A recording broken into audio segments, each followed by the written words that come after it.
Hey everyone, I'm Peter Stories here to guide you today.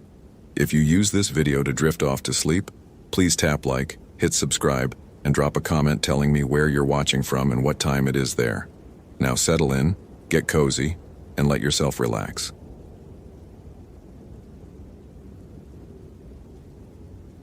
Joshua Mercer had been a wilderness ranger for Superior National Forest for 11 years, and in that time, he'd developed certain habits that kept him alive. Check the Garmin eTrex Vista twice before leaving the station. Pack 2 days extra rations. Trust the data, not the gut feeling. It was this methodical approach that had earned him a reputation as the ranger to call when things went sideways in the Boundary Waters, which, despite what the tourism brochures claimed, happened more often than anyone wanted to admit. The morning Elizabeth Hartley disappeared, Joshua was reviewing thermal imaging reports from a Canadian wildfire 70 miles north. The smoke had been drifting south for 3 days, creating a haze that turned the October sun into a dull copper disk. His office at the Kawishiwi Ranger Station smelled like burnt coffee and old paper, familiar and grounding. "Josh?" He looked up to find his supervisor, District Ranger Patricia Kowalski, standing in the doorway. Her face had that tight, controlled expression he'd learned meant bad news delivered calmly.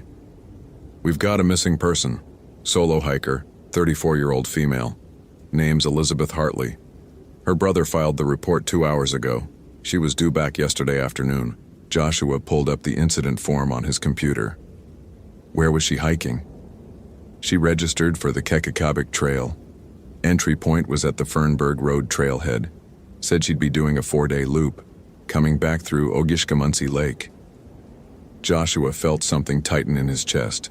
Not fear, but calculation. The Kek was 40 miles of brutal terrain, and this time of year, temperatures dropped below freezing at night. Solo? Solo. Her brother says she's experienced, has been coming up here every October for the past 6 years. Same route every time. Did she file an itinerary? Patricia handed him a printed form. Joshua scanned it with practiced efficiency. Elizabeth's handwriting was neat, almost compulsive in its precision. She'd noted her planned campsites with GPS coordinates, her expected check-in times, even her backup water purification methods. It was the itinerary of someone who understood the wilderness, who respected it. That made her disappearance worse. "I'll head out in 20 minutes, Joshua said. "We should notify County SAR, get already done. They're mobilizing but won't arrive until this evening. Weather windows closing tomorrow. Front coming through." Patricia paused. Her brother mentioned something else. Said she'd been calling him the past 2 nights. Sounded off. Off how? Scared. Said she felt like something was following her. Kept hearing sounds at night. Patricia's expression didn't change, but Joshua caught the slight tension in her jaw. They both knew what that usually meant. Bear, possibly aggressive, or someone's imagination running wild in the dark. Her last call was at 6:47 p.m. yesterday. Phone went dead mid-sentence. Joshua made notes on his clipboard, forcing himself to process this as data points, not as the beginning of something that made his skin feel too tight. Battery? Brother doesn't think so. Said she always packed solar chargers, was meticulous about that stuff. The word meticulous stuck with Joshua as he prepped his pack. He triple-checked his gear. Motorola XTS 5000 radio, backup batteries, first aid kit rated for major trauma, Petzl headlamp, emergency bivvy, MSR water filter, bear spray, his grandfather's compass as backup to the GPS. The Winchester Model 70 went in last, Superior National Forest policy for rangers heading into remote areas alone. The drive to Fernberg Road took 40 minutes. The smoke haze had thickened, turning the forest into something flat and strange, like a photograph that had been overexposed. Joshua parked at the trailhead and studied Elizabeth's vehicle, a 2006 Subaru Outback. Locked. Nothing unusual visible through the windows. He noted the license plate, checked the tires, good tread, properly inflated. A woman who maintained her vehicle. The trail register confirmed her entry 4 days ago. Her signature matched the itinerary form. Below it, 3 other entries from the past week, all groups all already checked out. Joshua signed in, Noted his departure time, 11:23 a.m., October 17, 2009. The Kakakabik Trail began innocuously enough, a well-maintained path through stands of birch and aspen, already skeletal with autumn. But Joshua knew this was deceptive. 5 miles in, the trail became primitive, barely marked, the kind of terrain that swallowed people who made even small mistakes. He made good time for the first hour, covering 3 miles, his breathing steady and controlled. The forest was quiet. Too quiet, he thought, then dismissed it. The smoke was suppressing bird activity. Logical. Explainable. At the 2-hour mark, he reached Elizabeth's first planned campsite, a clearing overlooking the eastern shore of Kakakabik Lake. The fire ring showed recent use. Joshua knelt, examining the cold ash. He took a twig and stirred through it, noting partially burned wrappers from Cliff Bars, the foil from a Mountain House freeze-dried meal. Elizabeth had been here. He checked his notes. This matched her timeline from 3 nights ago. Then he saw the tree, a white birch at the clearing's edge and carved into its bark. A single word, rough and hasty, the letters scored deep enough to weep sap. Hungry Joshua photographed it with his department-issue Nikon D40, then studied the carving more closely. The letters were irregular, done with something sharp but not a knife, maybe a tent stake or rock edge. The sap was still tacky, recent, possibly yesterday. He tried his radio. Kawashiwi Station, this is Ranger Mercer, radio check, over. Static.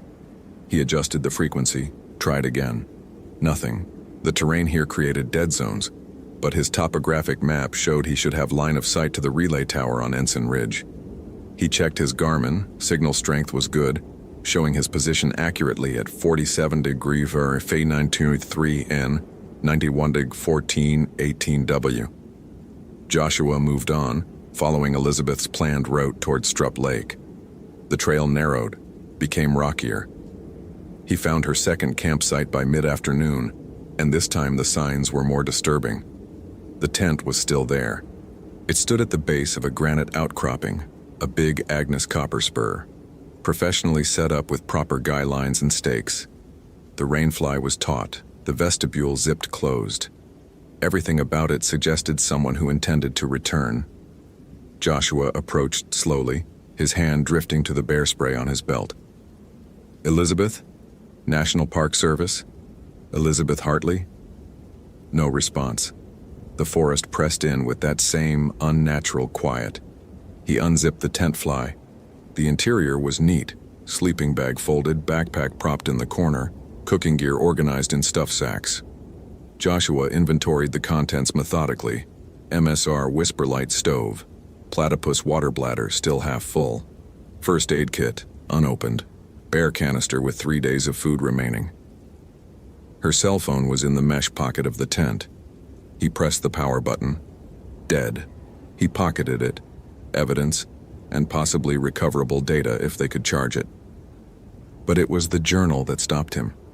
A moleskin notebook, water-resistant, filled with Elizabeth's precise handwriting.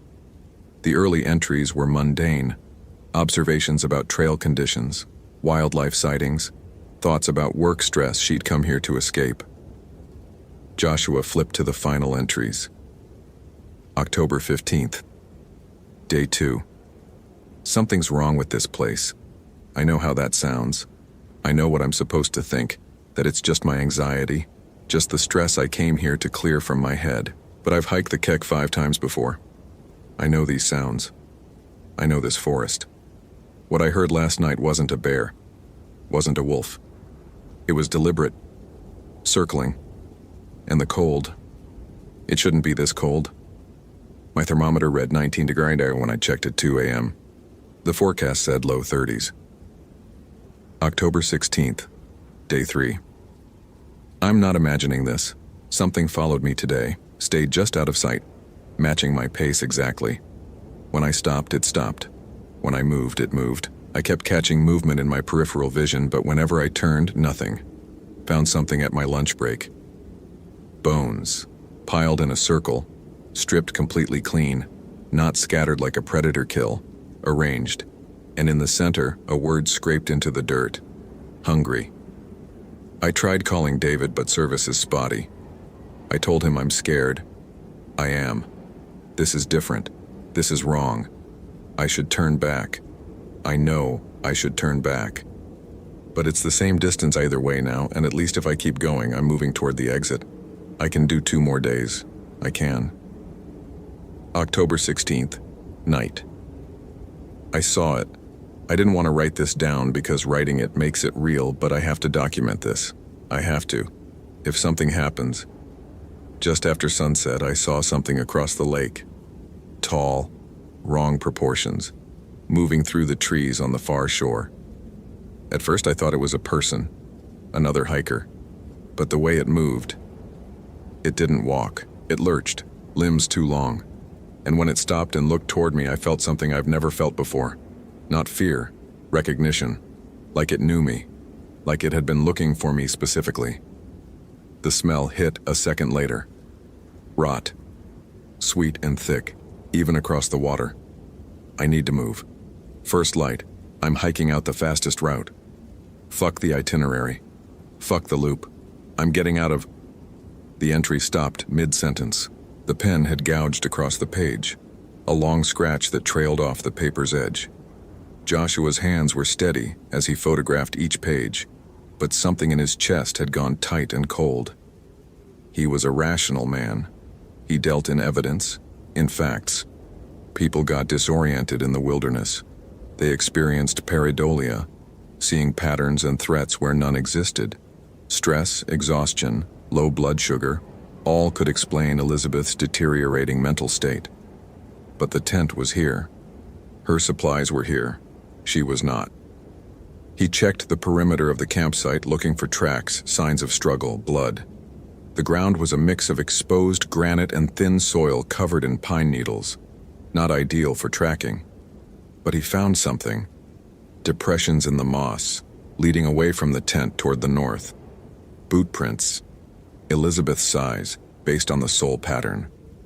He photographed them, then followed. They led 50 yards into the forest before disappearing at a rocky ledge. Joshua swept the area in expanding circles, looking for where the trail picked up again. Nothing. It was as if she'd simply stopped existing at that spot. The light was failing. Joshua checked his watch, 5:47 p.m. In his methodical way, he calculated his options. He could return to the trailhead, organize a proper search team for morning. That was protocol. That was safe. But Elizabeth's journal entries pressed against his thoughts. Something followed me. It was deliberate. Joshua made his decision. He would push on to her intended third campsite, one more location to check, then reassess. He had 4 hours of headlamp battery, plenty of food. He knew these woods. The trail to Agamock Lake was treacherous in the fading light, a narrow path that skirted the edge of several boggy areas where one wrong step would mean a soaking in near-freezing water. Joshua moved carefully, checking his GPS every 15 minutes. The smoke haze had intensified, turning twilight into something premature and oppressive. He noticed the cold next. His breath came out in thick plumes, and when he checked his thermometer, it read 18 degrees. That couldn't be right. The forecast had called for lows in the mid-30s. He tapped the device, checked the battery, functioning normally. A sound stopped him. Distant but clear in the dead air, a crack like a large branch breaking. He stood motionless, controlling his breathing, listening. The sound came again, closer now. Rhythmic. Footsteps. Elizabeth? His voice seemed too loud, too vulnerable. Elizabeth Hartley, this is the National Park Service. The footsteps stopped. The silence that followed felt deliberate, intelligent. Joshua's hand moved to the bear spray, thumb on the trigger. Then from his left, another crack. And behind him, another. Not one source. Multiple. Surrounding him. His rational mind cataloged possibilities. Elk, though they rarely moved in coordinated patterns. A pack of wolves, though wolves avoided humans. His own footsteps echoing off rock faces, though that made no acoustic sense in this terrain. Joshua forced himself to move forward, maintaining his pace, not running. Running was how people died in the wilderness. Panic was how people made fatal mistakes. The fourth campsite appeared in his headlamp beam like something from a fever dream, not empty like he'd expected, but wrong. The fire ring had been disturbed, the rocks scattered outward in a perfect circle. In the center, something dark stained the ground. Joshua knelt, touched it with a gloved finger. Sticky. He brought his headlamp close. Blood. A lot of it. And drag marks leading away into the forest. Fuck. The word came out quiet, factual. Joshua pulled his radio. Any station. This is Ranger Joshua Mercer. Badge number 2847. I have evidence of a violent incident at Agamock Lake. Coordinates 48-211N, 91-1733W. Requesting immediate SAR and possible law enforcement. Over. Static. He tried 3 more times on different frequencies. Nothing but the hiss of empty channels. Joshua followed the drag marks. They led 30 feet into the trees before stopping at another birch. Carved into its bark, larger than before, the letters gouged deep. So hungry, and below it, a symbol he didn't recognize. A circle with lines radiating outward, like a sun or a mouth opened impossibly wide. He photographed it. His hands remained steady, but something fundamental in his chest had shifted. This wasn't random. This wasn't a bear attack or a human predator covering their tracks. This was something presenting itself, marking territory, leaving messages. For the first time in his 11-year career, Joshua Mercer felt something he couldn't rationalize away. The certainty that he was being watched by something that wanted him to know it. Joshua made camp in a defensible position, a granite overhang that provided cover from 3 sides and clear sight lines to the surrounding forest. He built no fire, not wanting to compromise his night vision or signal his position. Instead, he ate an MRE cold, checking his perimeter every 10 minutes with the headlamp set to red beam to preserve his eyes' dark adaptation. The temperature continued to drop. By 8 p.m., his thermometer read 11 degrees, and he could see his breath crystallizing in the still air. This was meteorologically impossible. Joshua checked the device again, even swapped in backup batteries. The reading didn't change. He tried the radio hourly. Static. His Garmin still showed strong satellite signal, confirmed his position with precision, but the communication systems were dead. Joshua made notes in his incident log, documenting everything with the same methodical precision that had defined his career.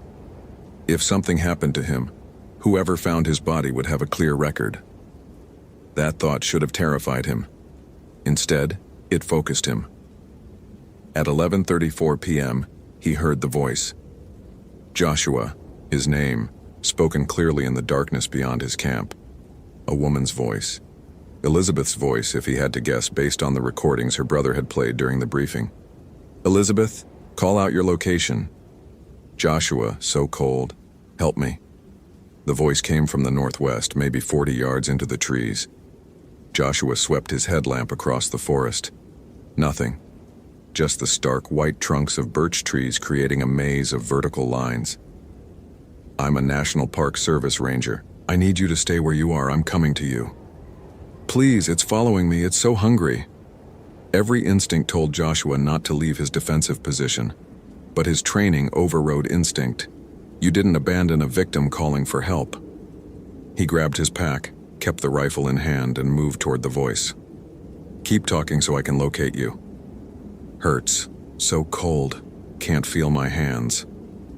Joshua moved methodically, checking his footing with each step. The forest had transformed at night into something primordial, the smoke-hazed moonlight creating pockets of absolute shadow between the trees. His headlamp beam seemed inadequate, swallowed by the darkness. Elizabeth, I'm approximately 20 yards from your position. Do you have a light source? Can you signal me? Here, I'm here. The voice was close now, maybe 10 yards ahead, behind a thick stand of pines. Joshua approached, rifle ready but pointed down, safe but accessible. I'm coming around the trees. Don't be alarmed by the weapon. It's for wildlife protection. He stepped into the clearing beyond the pines. Empty. The voice came again, but now from behind him, back toward his camp. "Joshua, help me." His skin prickled, a physiological response he couldn't suppress. This wasn't Elizabeth. Couldn't be Elizabeth. No human could move that silently, that quickly, through this terrain in the dark. "Who are you?" He kept his voice level, authoritative. "So hungry, Joshua. So cold and hungry." The voice changed as it spoke, deepening, developing harmonics that shouldn't exist in a human throat. Like multiple voices speaking in unison, slightly out of phase. Joshua's headlamp caught movement, a shape between distant trees, tall and wrong, disappearing behind a granite boulder before he could focus on it. He swung the beam back, illuminating only empty forest. His rational mind scrambled for explanations. Auditory hallucination from stress and cold. Reflection from his headlamp creating the illusion of movement. Bear making vocalizations that his stressed brain was pattern matching into human speech. None of it fit the data. Joshua retreated to his camp, moving backward, keeping his light sweeping the tree line. Something was out there. Something that knew his name. That mimicked Elizabeth's voice. That understood enough about human behavior to lure him away from safety. Back under the granite overhang, he wedged himself into the deepest part of the shelter, rifle across his lap. He turned off his headlamp to conserve battery and to listen without visual distraction. The sounds started 20 minutes later. Footsteps, circling his position. Heavy enough to break branches underfoot, but the pattern was wrong. Too many legs, or legs moving in ways that violated human anatomy. And between the footsteps, sounds that made his throat tighten. Wet clicking like a tongue against teeth and a low humming that vibrated in his chest. Then the smell hit. Elizabeth had described it in her journal. Rot. Sweet and thick. But experiencing it was different than reading about it. The smell triggered something primal in Joshua's brain. Some ancient prey species recognition that this was the scent of death, of consumption, of being eaten. His hands shook. He gripped the rifle tighter, using the physical sensation to anchor himself. He was a ranger. He'd dealt with aggressive bears, with lost hikers in hypothermic shock, with armed poachers. He had training. He had protocol. Protocol didn't cover this. "I know you're out there." He kept his voice firm. "I'm a federal law enforcement officer. I'm armed and authorized to use lethal force if threatened." The circling stopped. In the sudden silence, he heard his own heartbeat, too fast, too loud. Then, from directly in front of his shelter, close enough that he should be able to touch it. Not threat. Hungry. The voice was Elizabeth's again, but degraded, like a recording played through damaged speakers. Joshua clicked on his headlamp. Nothing was there. But in the dirt at the shelter's opening, fresh marks. 3 long gouges parallel, deep enough to expose the mineral layer beneath the soil. And in the center, written with a finger, or something approximating a finger, "Feed me." Joshua's analytical mind tried to process this as evidence. Depth of the marks suggested significant force. Spacing suggested digits longer than human fingers. The writing implement had left residue, something dark and viscous that his brain identified as blood, before he could stop the thought. He took a photograph even as his hands trembled. Documentation, evidence, the rituals of his profession keeping him tethered to sanity. The circling resumed, but closer now. Joshua could hear breathing, wet, labored, punctuated by sounds like bones grinding against cartilage. His headlamp beam penetrated maybe 15 feet into the darkness before the smoke and shadows consumed it. Anything could be just beyond that radius. "What do you want?" The question escaped before he could stop it, a violation of his own rules about maintaining professional detachment. The answer came from multiple directions simultaneously, Elizabeth's voice overlapping with something deeper, older. "Want? Want? Waited so long. So hungry. Smelled you. Smelled her. Warm. Full. Hungry." A shape moved at the edge of his light. Joshua caught only an impression. Height. Too much height. Limbs bent at angles that made his eyes hurt to track. He raised the rifle, finger on the trigger. "Show yourself. Identify yourself, or I will fire." Laughter. Not human laughter. The sound a coyote might make if it understood humor and found something darkly funny. Then silence. Joshua counted his heartbeats, forced his breathing to slow. He had 12 rounds in the Winchester, 4 protein bars, 3 liters of water. His radio was useless. His GPS worked but meant nothing without extraction. The nearest ranger station was 40 miles through terrain that apparently contained something that mimicked voices and left messages written in blood. He could survive this. He had to survive this. Survival meant maintaining rational thought, following protocol, not letting fear override judgment. But as the night deepened and the circling continued, as the temperature dropped to 4 degrees according to his thermometer, as shapes moved just beyond his vision and voices whispered his name in tones that made his teeth ache, Joshua began to understand something Elizabeth had written in her journal. This is different. This is wrong. The worst part wasn't the fear. The worst part was the way his analytical mind kept trying to categorize what was happening, to fit it into known frameworks, and failing. Failing completely, because the data suggested something that couldn't exist, something that violated every principle of natural law he'd spent his life studying. And yet it was here, circling, hungry. At 3:47 a.m., Joshua's headlamp beam caught something that made him forget to breathe. Antlers, massive, spreading at least 6 feet across, but wrong, growing from a skull that was too elongated, too hollow-eyed. The face beneath was stretched skin over prominent bone, jaw distended impossibly wide. The body, partially visible behind a birch trunk, was emaciated to the point of desiccation. Ribs protruding, but the limbs were grotesquely long, ending in hands that had too many fingers. It stood motionless at the edge of his light, and when it tilted its head to regard him, Joshua saw its eyes, black, depthless, and fully aware. "There you are," it said in Elizabeth's voice, and smiled with teeth that had never been human. Joshua fired. The gunshot was deafening in the still air, the muzzle flash blinding. The bullet hit center mass. He was certain of that, his training overriding his terror. But the thing didn't fall. It jerked, twisted, and the sound it made froze Joshua's blood. Not pain but irritation, like he'd committed a social faux pas. Then it was gone, vanished into the darkness with speed that shouldn't be possible for something that size. Joshua's ears rang from the gunshot. He chambered another round, swept his light across the forest. Nothing, but he could smell it now, that rot-sweet stench, and hear it breathing from multiple locations, as if it could be in several places at once. "You shouldn't have done that, Joshua."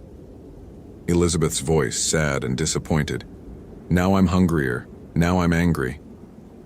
The scratching started on the granite above his shelter, slow, deliberate, the sound of something with claws dragging across stone, calculating, measuring. Joshua understood with horrible clarity. It was testing the overhang's strength, determining if it could reach him from above. He had 11 rounds left, no backup coming, no way to call for help, and something impossible, something that knew his name and wore Elizabeth's voice like a costume, was figuring out how to get to him. His analytical mind supplied a word, dredged from half-remembered conversations with old-timers, with Ojibwe consultants who'd worked on forest management projects. Wendigo, the thing they didn't talk about, the hunger that walks, the punishment for greed, for gluttony, for violating the sacred relationship with the forest. Joshua had dismissed those stories as folklore, as cultural metaphors not meant to be taken literally.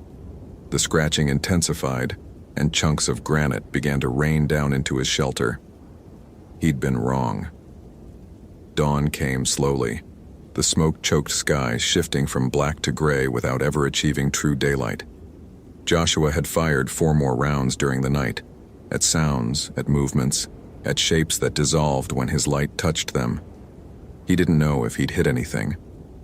Didn't know if bullets could hit what hunted him. The scratching had stopped an hour before sunrise. The circling had ceased. The voices had fallen silent. But Joshua knew it wasn't gone. He could feel it watching, waiting. patient in a way that suggested it had all the time in the world. His hands shook as he packed his gear. Fatigue weighted his limbs, but adrenaline kept him moving. He had to move. Staying here meant dying here.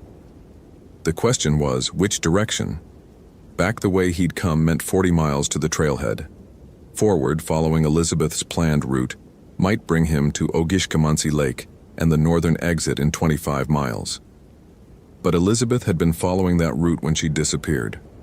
Joshua checked his GPS, forced his tired brain to calculate. The northern exit. Faster extraction if he could maintain pace.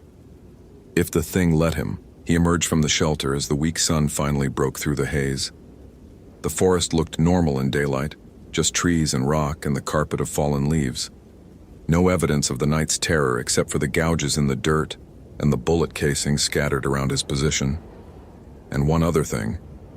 50 feet into the forest, hanging from a low branch. Elizabeth's backpack. The same pack he'd seen in her tent yesterday, but now it was here, impossible distance from where it should be, swaying gently in the windless air. Joshua approached slowly, rifle ready. The pack was intact, undamaged. He opened it with shaking hands. Empty. Everything gone. Her supplies, her equipment, her spare clothes. Everything except one item, placed deliberately at the bottom. Her journal. Open to a new entry, written in Elizabeth's precise handwriting. October 17th. Morning, Joshua. If you're reading this, I'm so sorry. I led you here, I didn't mean to. But it wanted me to. It wanted someone who would follow, someone who would try to understand. The ranger who went missing in 1987, Thomas Brennan. He's here. He's been here this whole time. Part of it now. And the hikers from 2003. And that survey team from the 70s. All of us. Feeding it. Becoming it. It's so hungry, Joshua. It's always hungry.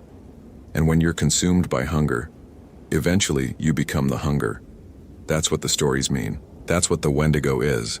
The end result of greed, of taking more than you need, of consuming without gratitude. You have a choice. You can run. Maybe you'll make it. Maybe you won't. The faster you move, the more excited it gets. You become prey. You become interesting. Or you can do what I should have done, what we all should have done. Stop running. Stop fighting. Except that some things in this forest are older than maps, older than national parks, older than the idea that humans have dominion here. Leave an offering. Real food. Something that costs you. And speak the old words. I don't know if you know them. I didn't, but maybe. The entry ended mid-sentence, the pen trailing off. Joshua stared at the pages, his rational mind trying to parse what this meant. Had Elizabeth written this? Or had something else? Something that could mimic handwriting as easily as it mimicked voices. And if it was real, if any of this insane suggestion was legitimate, what did it mean? Stop running? Accept? Speak old words he didn't know? A sound behind him made Joshua spin, rifle raised. Nothing there. Just forest. But carved into a massive oak, fresh enough that sap still wept from the wounds. Choose his grandfather's voice echoed in memory, unexpected and vivid. Old Robert Mercer, who'd worked these forests in the 60s, who'd learned from Ojibwe elders and retired with strange stories he'd only share when drunk. Some places don't belong to us, Josh. Never did. We just borrowed them, and some of us forgot to be grateful. Forgot there's always a price for taking without asking. Joshua had been 12 years old, had dismissed it as the rambling of an old man who'd spent too much time alone in the woods. Now, standing in the boundary waters with 7 rounds left and something impossible watching from the shadows, those words carried different weight. He could run, push hard for the northern exit. He was fit, experienced, knew these trails. He might make it, or he might end up like Elizabeth, like Ranger Brennan, like all the others whose names were carved on a list somewhere, marked Missing Boundary Waters. Joshua looked at his pack, at his carefully rationed supplies, at the food that might keep him alive for the 3 days it would take to hike out. If he gave it up, if he left it here as some kind of offering to something that shouldn't exist, He'd be gambling his survival on folklore, on stories, on the opposite of everything his rational mind believed. The smell hit again, closer now, the sweet rot of something ancient and patient, and beneath it, another scent, Elizabeth's perfume, faint but unmistakable. He'd noticed it on her tent, a detail his trained observation had catalogued. Lavender and sage. Elizabeth? His voice was hoarse from the long night. I'm here, Joshua. Her voice came from everywhere and nowhere. I'm always here now. We all are. Feeding it. Feeding the hunger. This isn't possible. You keep saying that, but you've seen it. You've seen me. A shape resolved from behind a thick pine, and Joshua's breath caught. It was Elizabeth, or something wearing her form. She looked wrong in ways he couldn't articulate. Proportions slightly off, movements too fluid, eyes focused on something beyond him rather than at him. What do you want? He asked, and hated how broken he sounded. Want? I don't want anything anymore, that's the point. It's the Wendigo that wants, that's all it is, pure want, pure hunger. Never satisfied because satisfaction would mean ending, and it can't end. Won't end. Not until every selfish, greedy, taking thing that walks these woods understands what it means to be consumed. It, smiled. You're not greedy, Joshua. You're not what it really wants. You're just here. Just another warm body that took without asking permission. I'm a federal ranger. I'm authorized. Authorized? Her laugh was Elizabeth's, but with harmonics that made his bones ache. You think papers from Washington mean anything to something that was here before there was a Washington? That watched the glaciers retreat? That knew these forests when your ancestors were still figuring out agriculture? Joshua's grip tightened on the rifle. Then what do you want from me? Grandfather told you. Your grandfather, Robert Mercer, born 1929, died 2007. Worked the Superior Forest for 38 years, knew the old ways, tried to teach you. It tilted its head, bird-like. Leave an offering, speak gratitude. Acknowledge that you're a guest here, not an owner. Mean it, Joshua. The Wendigo can smell insincerity, can taste it. And if I do that, it lets me leave?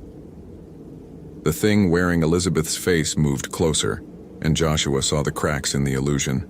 Skin too pale, joints bending slightly wrong, teeth too white and too sharp. If you mean it. Maybe, if you're just trying to bargain your way out while planning to come back with guns and helicopters and all your human arrogance about dominion, then no. Then you'll feed it just like I did. Joshua's mind raced through scenarios. He could fire now, empty his rifle into the apparition, then run. He might make it 3 miles before exhaustion and cold took him. He could try to negotiate, play for time until SR arrived, but SAR wasn't coming. No one knew where he was. His radio was dead. Or he could do the impossible thing. The thing that violated every principle of his rational, evidence-based worldview. He could believe. How? The word came out barely above a whisper. What do I say? The Elizabeth thing smiled, and for just a moment Joshua saw genuine warmth there, perhaps a fragment of the real woman trapped in suffering in whatever had consumed her. The words don't matter. The meaning does. But if you want a formula... She leaned close, breath smelling like deep soil and old snow. Grandfather Mercer left you something. Check your compass. The real one. The one he carried in 1963 when he got lost for 3 days and somehow found his way back.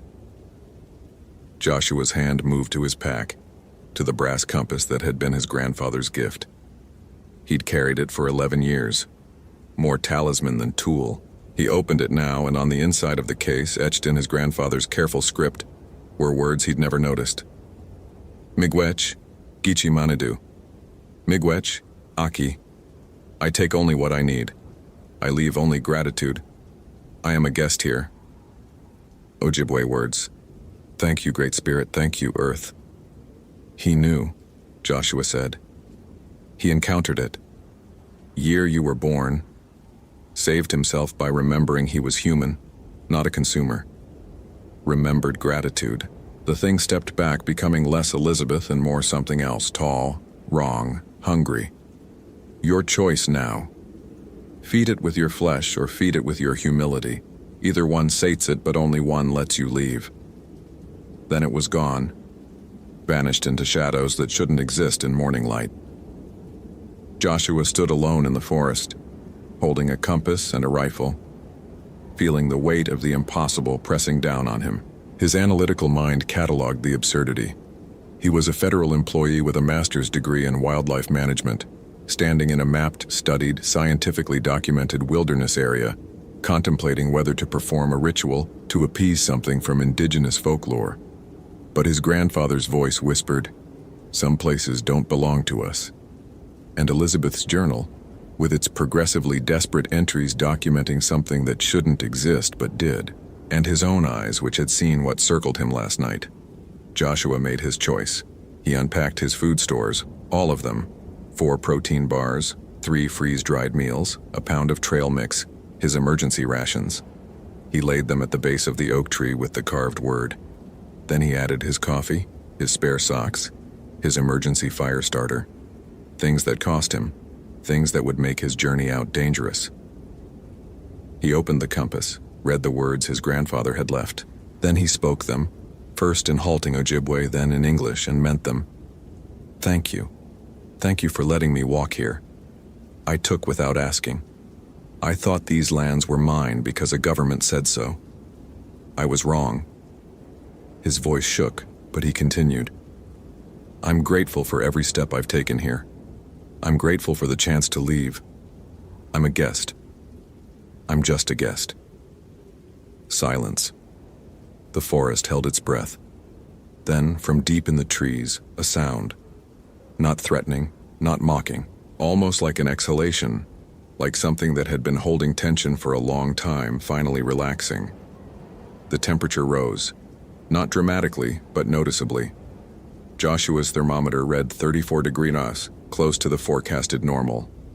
And carved into the oak, below choose, a new word appeared as he watched, forming as if invisible fingers traced the bark. Walk. Joshua walked. He took only what he needed, his rifle, his water, his navigation tools, left everything else as offering. He followed his GPS coordinates toward the northern exit and nothing followed him.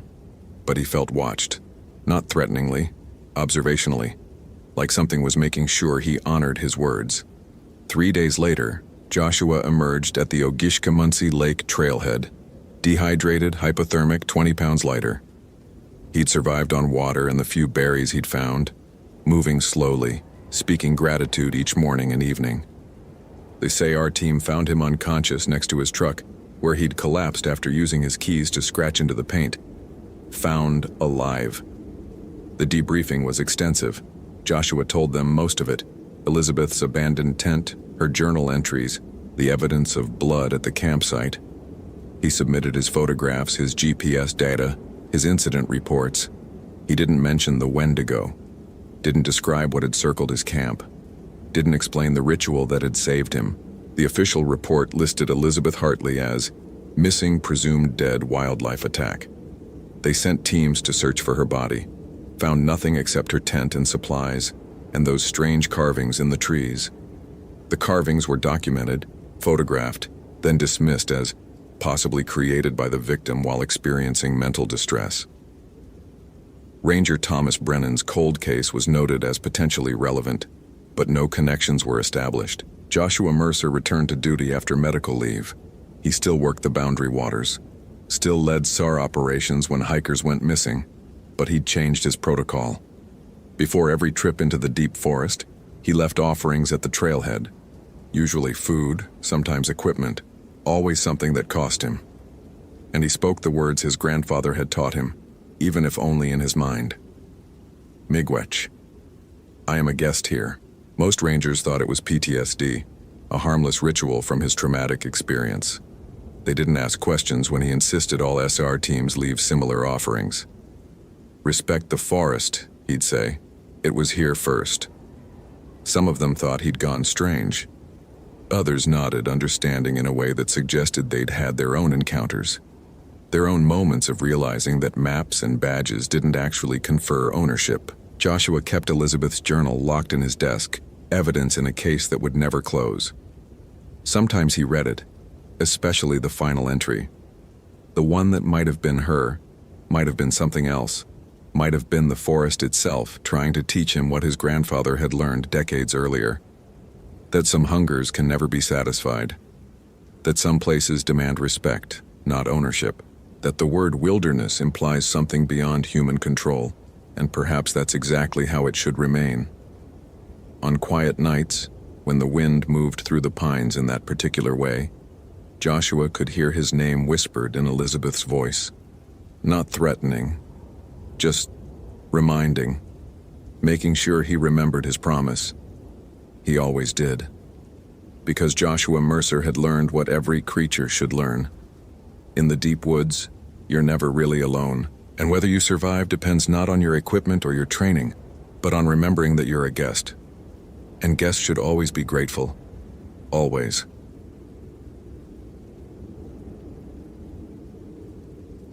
Olympic National Park, Washington, October 2014. Tyler Kendrick had been a ranger at Olympic National Park for 6 years, and in that time he'd developed a reputation for solving problems other rangers couldn't. Not through intuition or gut feelings, Tyler didn't trust those, but through methodical observation and logical deduction. When hikers reported strange noises on the Hoh River Trail, Tyler identified the source as wind patterns through a specific rock formation. When seasonal staff swore they'd seen lights moving through the Quinault rainforest, Tyler traced them to refracted moonlight off quartz deposits. Everything had an explanation if you looked hard enough, which was why, on October 19, 2014, Tyler found himself hiking alone up the Enchanted Valley Trail at 4:47 p.m., GPS coordinates logged, Motorola radio clipped to his belt, documenting what would either be another mundane explanation or his first genuine mystery. The report had come through dispatch 3 hours earlier. Melissa Hartwell, 26, experienced backpacker from Seattle, had missed her check-in at the Graves Creek Ranger Station. Her itinerary showed a 4-day solo trek through the Enchanted Valley, with planned stops at designated backcountry campsites. She'd checked in on schedule for the first 2 days. Then silence. Tyler had reviewed her permit application that morning. Melissa worked as a medical translator, Japanese to English, at Swedish Medical Center. Her emergency contact listed her grandmother in Tacoma. The application showed meticulous planning, backup water filtration, in-reach satellite communicator, bear canister, first aid certification. Not the profile of someone who'd simply wander off trail or ignore safety protocols.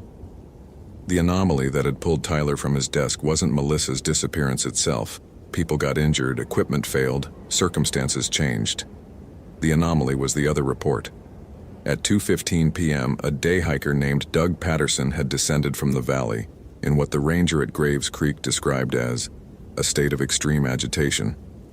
Patterson claimed he'd seen a woman on the trail around mile 7, near the crossing of Pony Creek. He'd called out to her. She'd turned to look at him. According to Patterson, the woman's face was wrong. Not injured, not deformed. Just wrong in a way he couldn't articulate. He'd blinked, and she was gone. Not walked away, not ducked behind trees. Gone, as if she'd never been there at all. Patterson had provided a description that matched Melissa Hartwell's permit photo. Asian woman, late 20s, black hair in a braid, gray Patagonia jacket, blue Osprey pack. Tyler didn't believe in ghosts. He believed in confirmation bias, pattern recognition errors, and the human brain's tendency to fill gaps with fiction. Patterson had probably seen Melissa in distress. His mind had processed her expression as wrong due to fear or confusion, and the apparent disappearance was simply her moving out of sight while Patterson was disoriented. But Tyler believed in thorough investigation, so he'd logged his route plan, packed his SAR kit, and started up the trail with 3 hours of daylight remaining. The Enchanted Valley Trail was aptly named, 13 miles of temperate rainforest leading to a glacial valley ringed by waterfalls. In October, with the tourists gone and the first storms rolling in from the Pacific, it became something else. A tunnel of green silence, broken only by the rush of the Quinault River and the occasional crack of a widowmaker branch overhead. Tyler hiked efficiently, covering the first 6 miles in 2 hours. He'd radioed Graves Creek at mile 4 with a status update. Standard protocol. The weather was holding. Overcast but dry. Temperature around 48 degrees. Wind minimal. His Garmin showed his position overlaid on the trail map, a small triangle moving through digital contour lines. At mile 7, near the Pony Creek crossing, Tyler stopped. The trail here paralleled the river, with thick stands of Sitka spruce and western hemlock creating a canopy that blocked most of the sky. The creek itself was a tributary, only about 8 feet across, crossed by a simple log bridge. Tyler had been across this bridge dozens of times.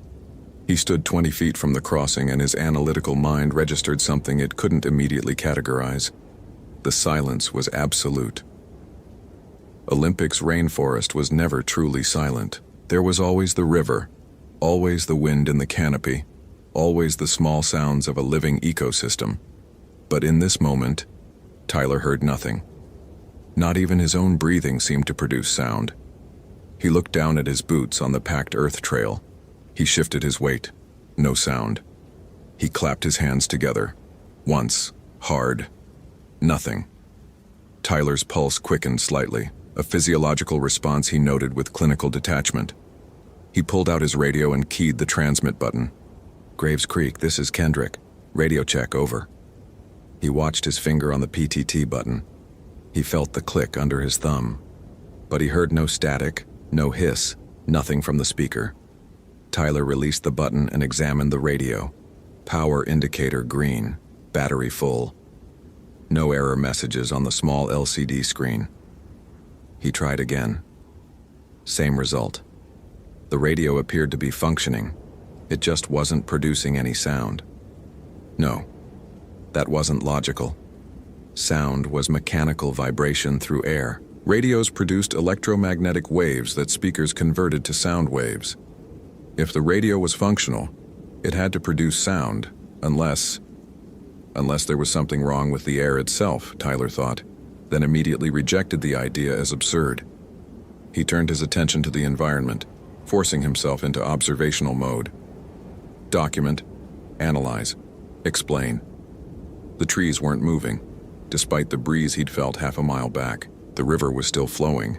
He could see the water moving over rocks, but it made no sound. A raven flew overhead, wings flapping in complete silence. Tyler pulled his phone from his chest pocket. No signal, which was normal at this elevation and density of forest. He opened his voice recorder app and held the phone to his mouth. October 19th, 16:53 hours. Experiencing acoustic anomaly at Pony Creek Crossing. Testing recording function. He played back the recording. Dead silence. For the first time in his career, Tyler felt something close to fear. Not of danger, but of the unknown. Of a phenomenon his analytical framework couldn't immediately parse. He made himself walk forward toward the log bridge. Each footstep landed in absolute quiet. His pack shifted on his shoulders. He felt the movement, the weight redistribution, but heard nothing. The temperature had dropped. Tyler could see his breath now, which shouldn't be possible at 48 degrees. The vapor hung in the air longer than it should, dispersing slowly as if the atmosphere had thickened. That's when he saw her.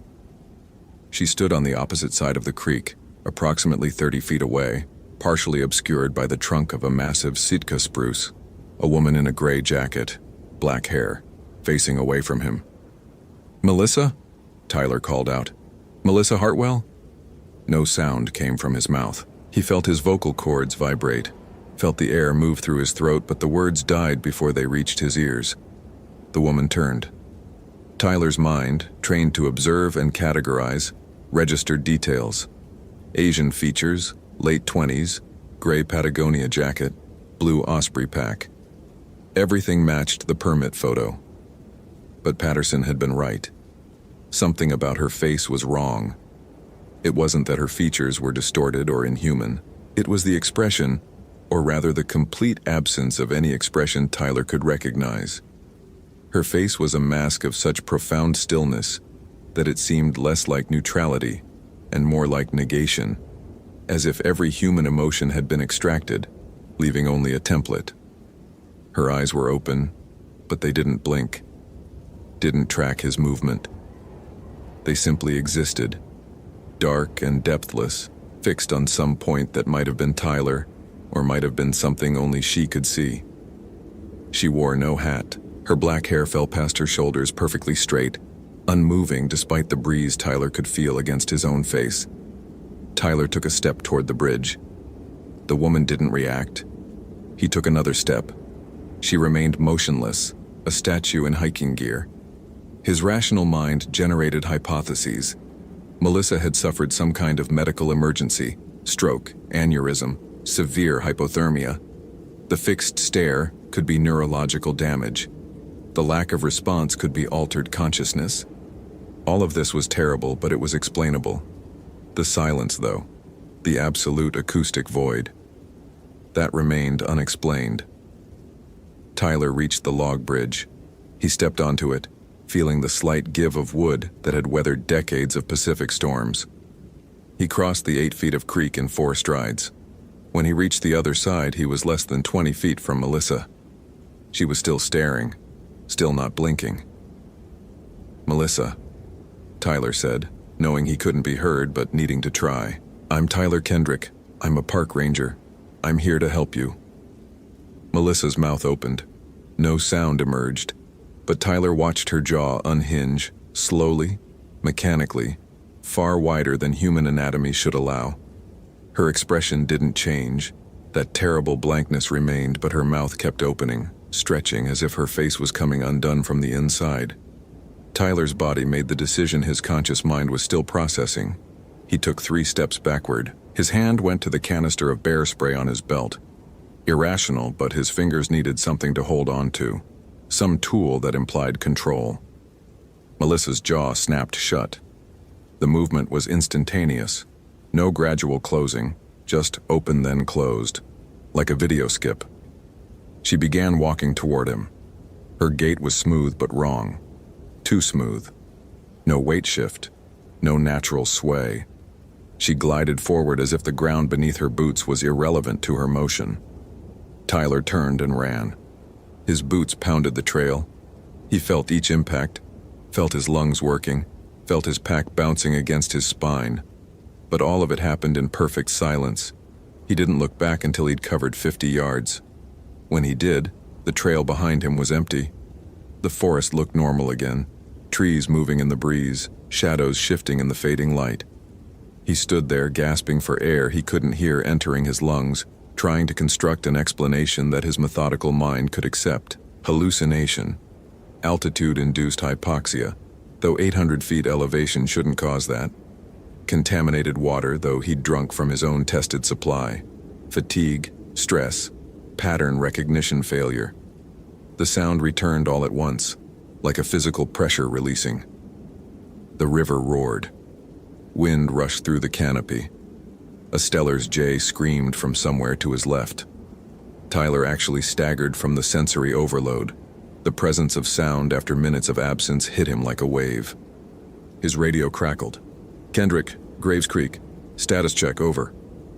Tyler fumbled for the radio, his hands shaking now that his body had permission to show the fear his mind had been compartmentalizing.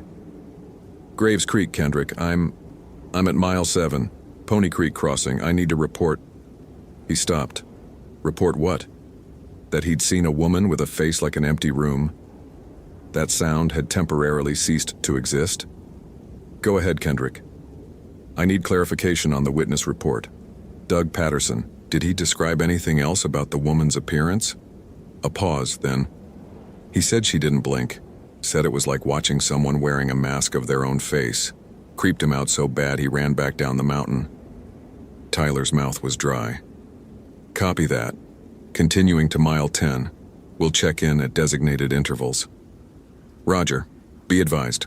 Storm system moving in faster than forecast. Might want to consider turning back." Tyler looked at his watch. 5:23 p.m. He had maybe an hour of useful daylight left, less if the clouds thickened. The smart move, the logical move, was to descend, file a report, return tomorrow with a full SR team. But Melissa Hartwell was out here somewhere, and whether what he'd seen was her or some manifestation of her, she needed help. Continuing up trail, Tyler said, "Kendrick out." He started hiking again, forcing himself into a steady pace despite every instinct screaming at him to turn around.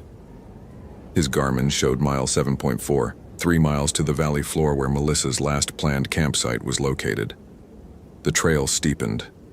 Tyler's calves burned as he climbed through a series of switchbacks, gaining elevation toward the point where the forest would break open into the glacial valley. The light was failing faster now, filtered through clouds that had turned the color of old bruises. At mile 8.2, he found her pack. It sat in the middle of the trail, upright, as if Melissa had carefully placed it there before continuing on. Tyler approached slowly, documenting with his phone camera before touching anything. The blue Osprey pack was dry, unstained, no visible damage. He keyed his radio. "Graves Creek, Kendrick. I've located the missing hiker's pack. Mile 8.2 trail center. Pack appears intact. No sign of struggle." "Copy. Do you see the hiker?" "Negative." Tyler crouched beside the pack, pulling on nitrile gloves from his SAR kit. He photographed the pack from multiple angles, then carefully opened the main compartment. Everything was organized exactly as it should be. Sleeping bag in its compression sack, tent components bundled together, food bag sealed and properly stored. Nothing was missing. Nothing was disturbed. Except the inReach communicator was gone. Tyler checked every pocket, every strap. Melissa's satellite communicator, her primary emergency device, wasn't in the pack. He stood up, scanning the surrounding forest. If she'd kept the inReach on her person, she might have been trying to send a message. But the device had GPS tracking, and dispatch would have alerted the SAR team if any signal had been received, unless the signal was being blocked, or unless Melissa had turned it off, or unless... Tyler's phone buzzed in his pocket. That shouldn't be possible. No cell signal at this elevation. He pulled out the phone. The screen showed a text message from an unknown number.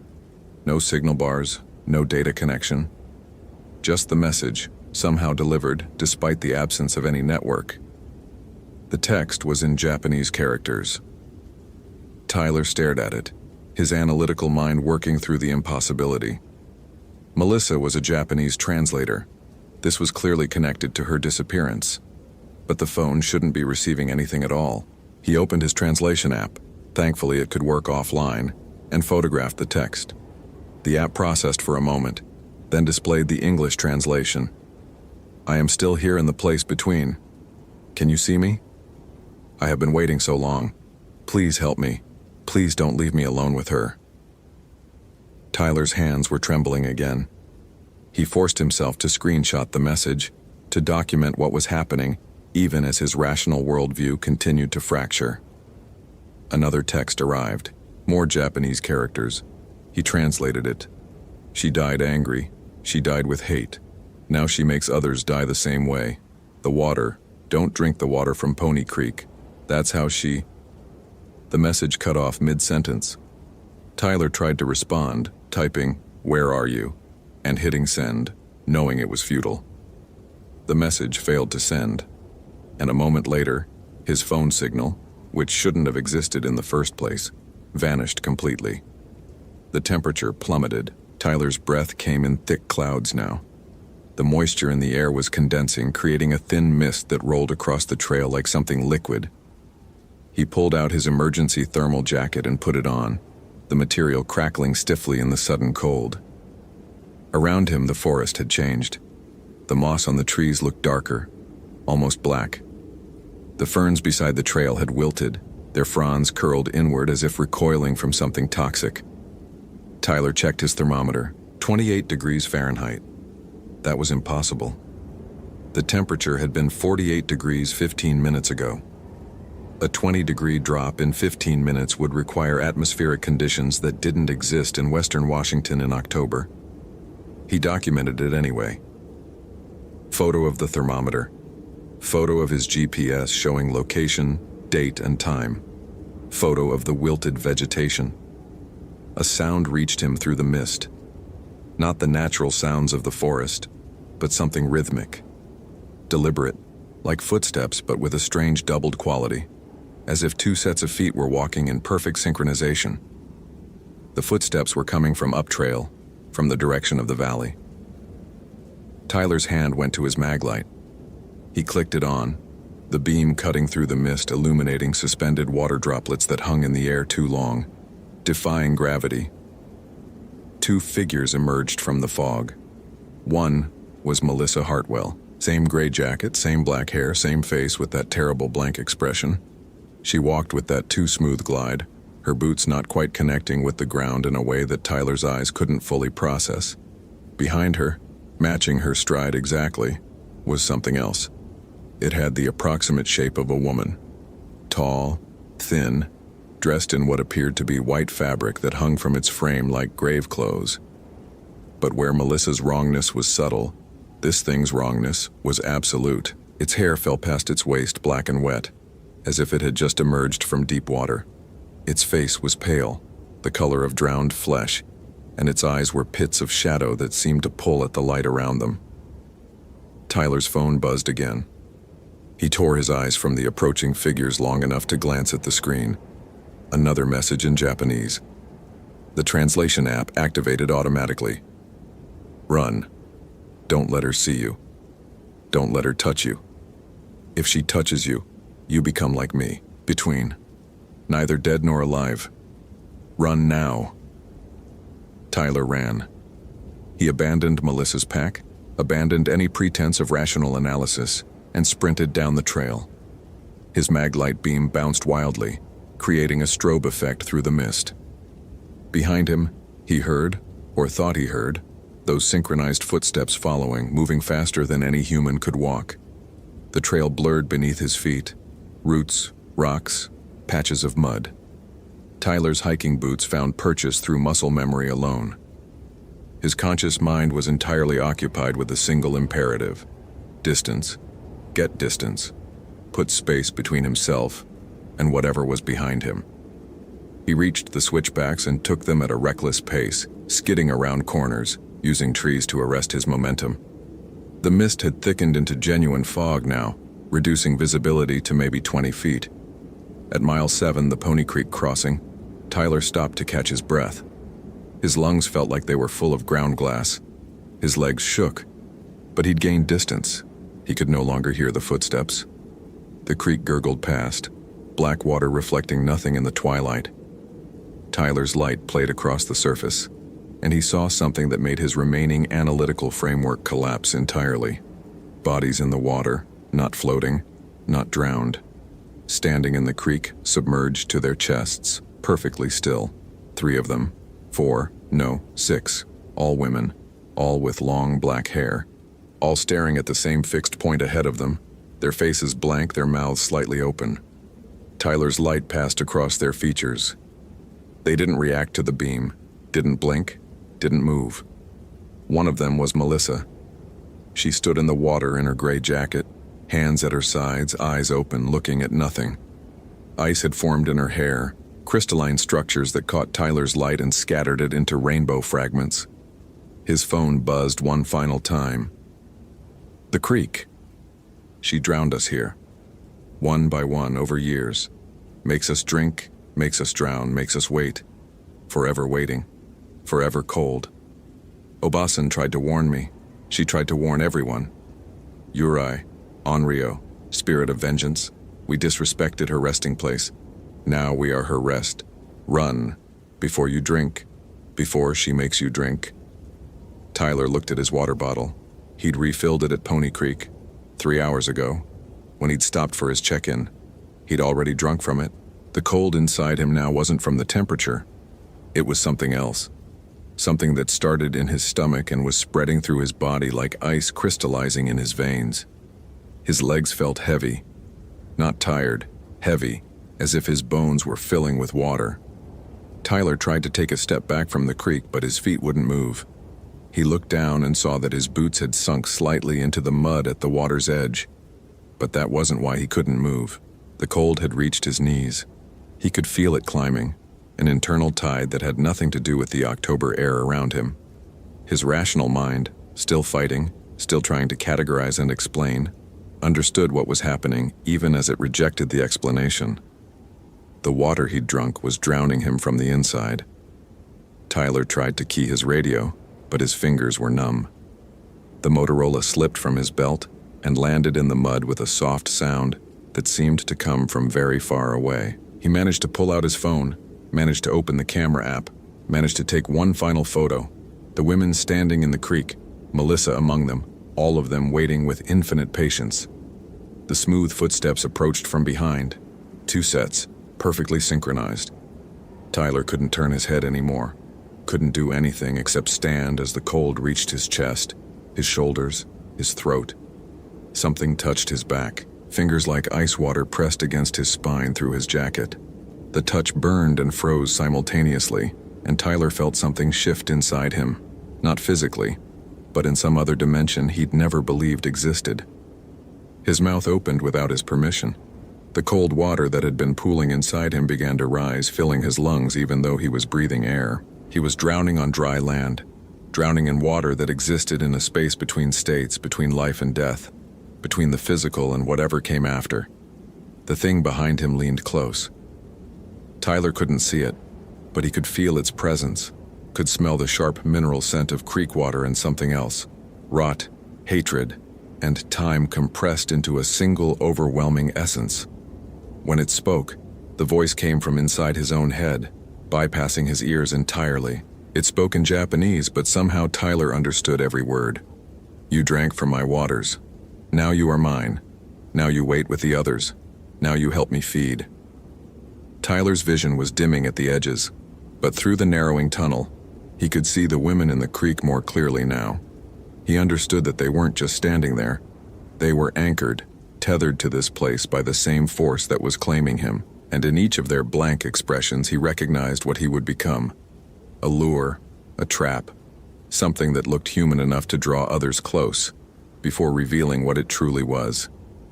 The last thing Tyler saw before his vision went dark was his own reflection in the black water of Pony Creek. His face was already changing, expression smoothing into that same terrible blankness. His eyes were still open, but the light behind them was fading, being replaced by something else. Something patient and hungry and eternal. Then the darkness took him completely, and Tyler Kendrick ceased to exist as anything recognizable as human. When his consciousness returned, if consciousness was the right word for what he experienced, Tyler was standing in Pony Creek. The water was numbingly cold around his chest. He couldn't feel his legs anymore, couldn't feel much of anything except the presence of the others beside him, similarly submerged, similarly trapped. Melissa stood 3 feet to his left. The woman in white, the Onryo, the vengeful spirit, stood on the bank, patient and eternal, waiting for the next hiker who would stop to refill their water bottle. Tyler tried to move, tried to speak, tried to do anything, but his body was no longer entirely his own. He was between now, neither dead nor alive, existing in a state that had no name in the language of the living. Time passed strangely. Hours might have been minutes. Days might have been hours. The sun rose and set, rose and set.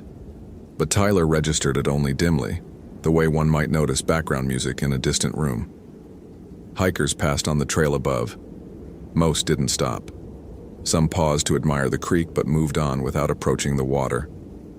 Tyler watched them through eyes that no longer blinked, felt something stir in the part of him that used to be human, a warning he couldn't voice, a scream that had no sound.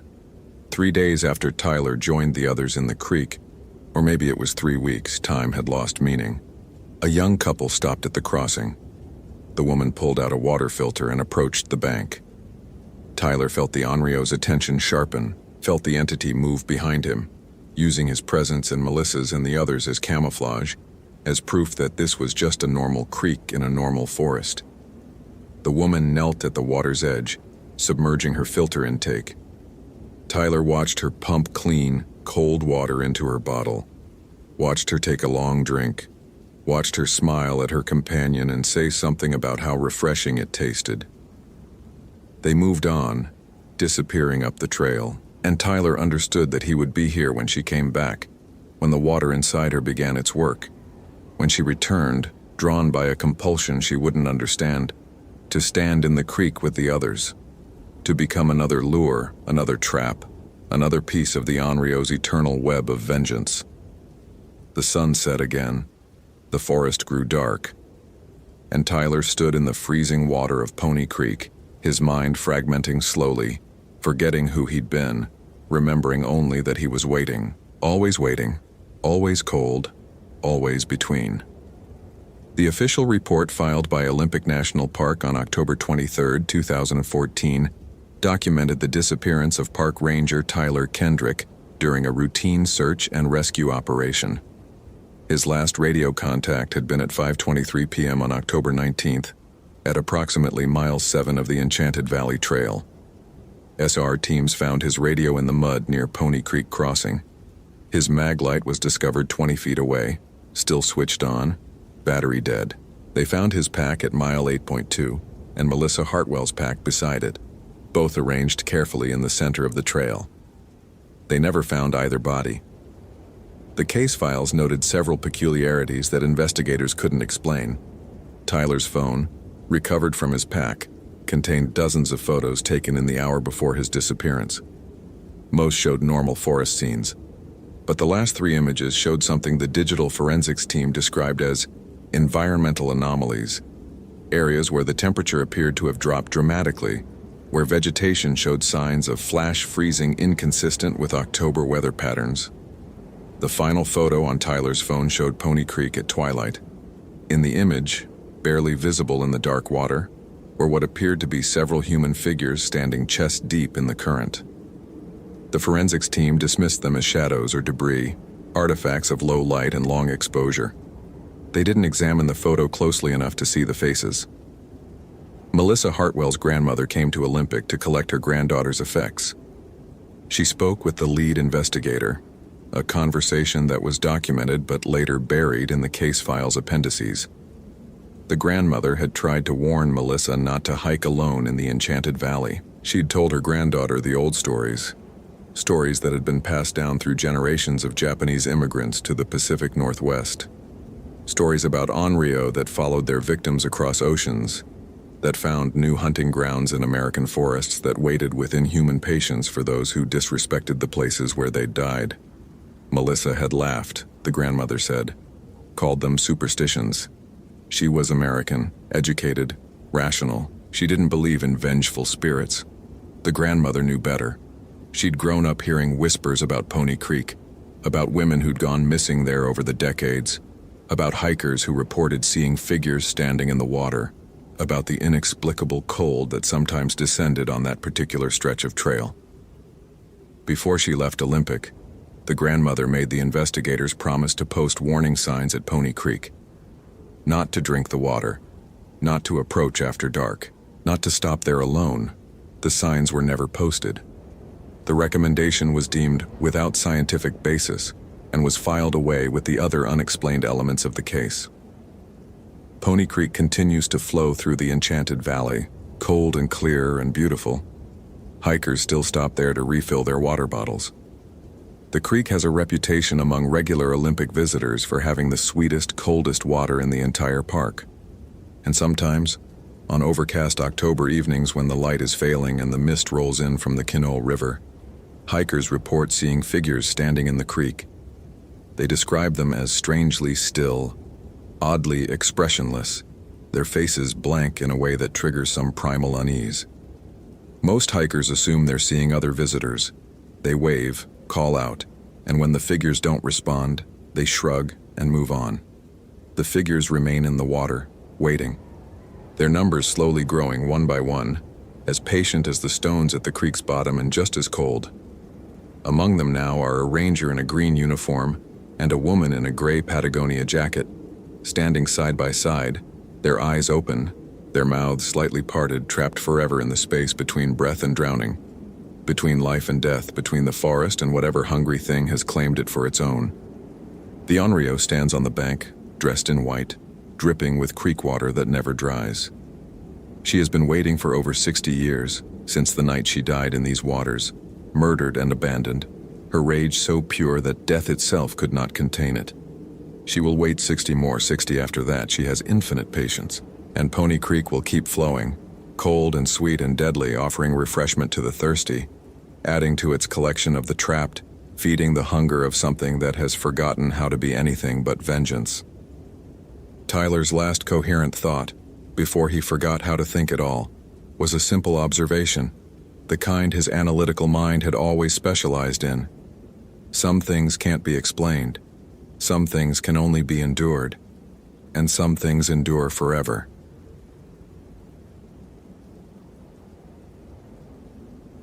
Lisa Hoffman found the grave at dawn, but the body inside had been dead for 3 weeks and was still warm. The soil along the Hoh River Trail had been disturbed, not the random upheaval of animals, but methodical excavation. Someone had dug down 4 feet with precision, removing earth in careful layers that now formed a neat mound beside the hole. Lisa's Garmin GPS read 47.8397 degree N, 123.935 p.degree, exactly where the missing person report had indicated Jordan Hayes was last seen. That was October 19th.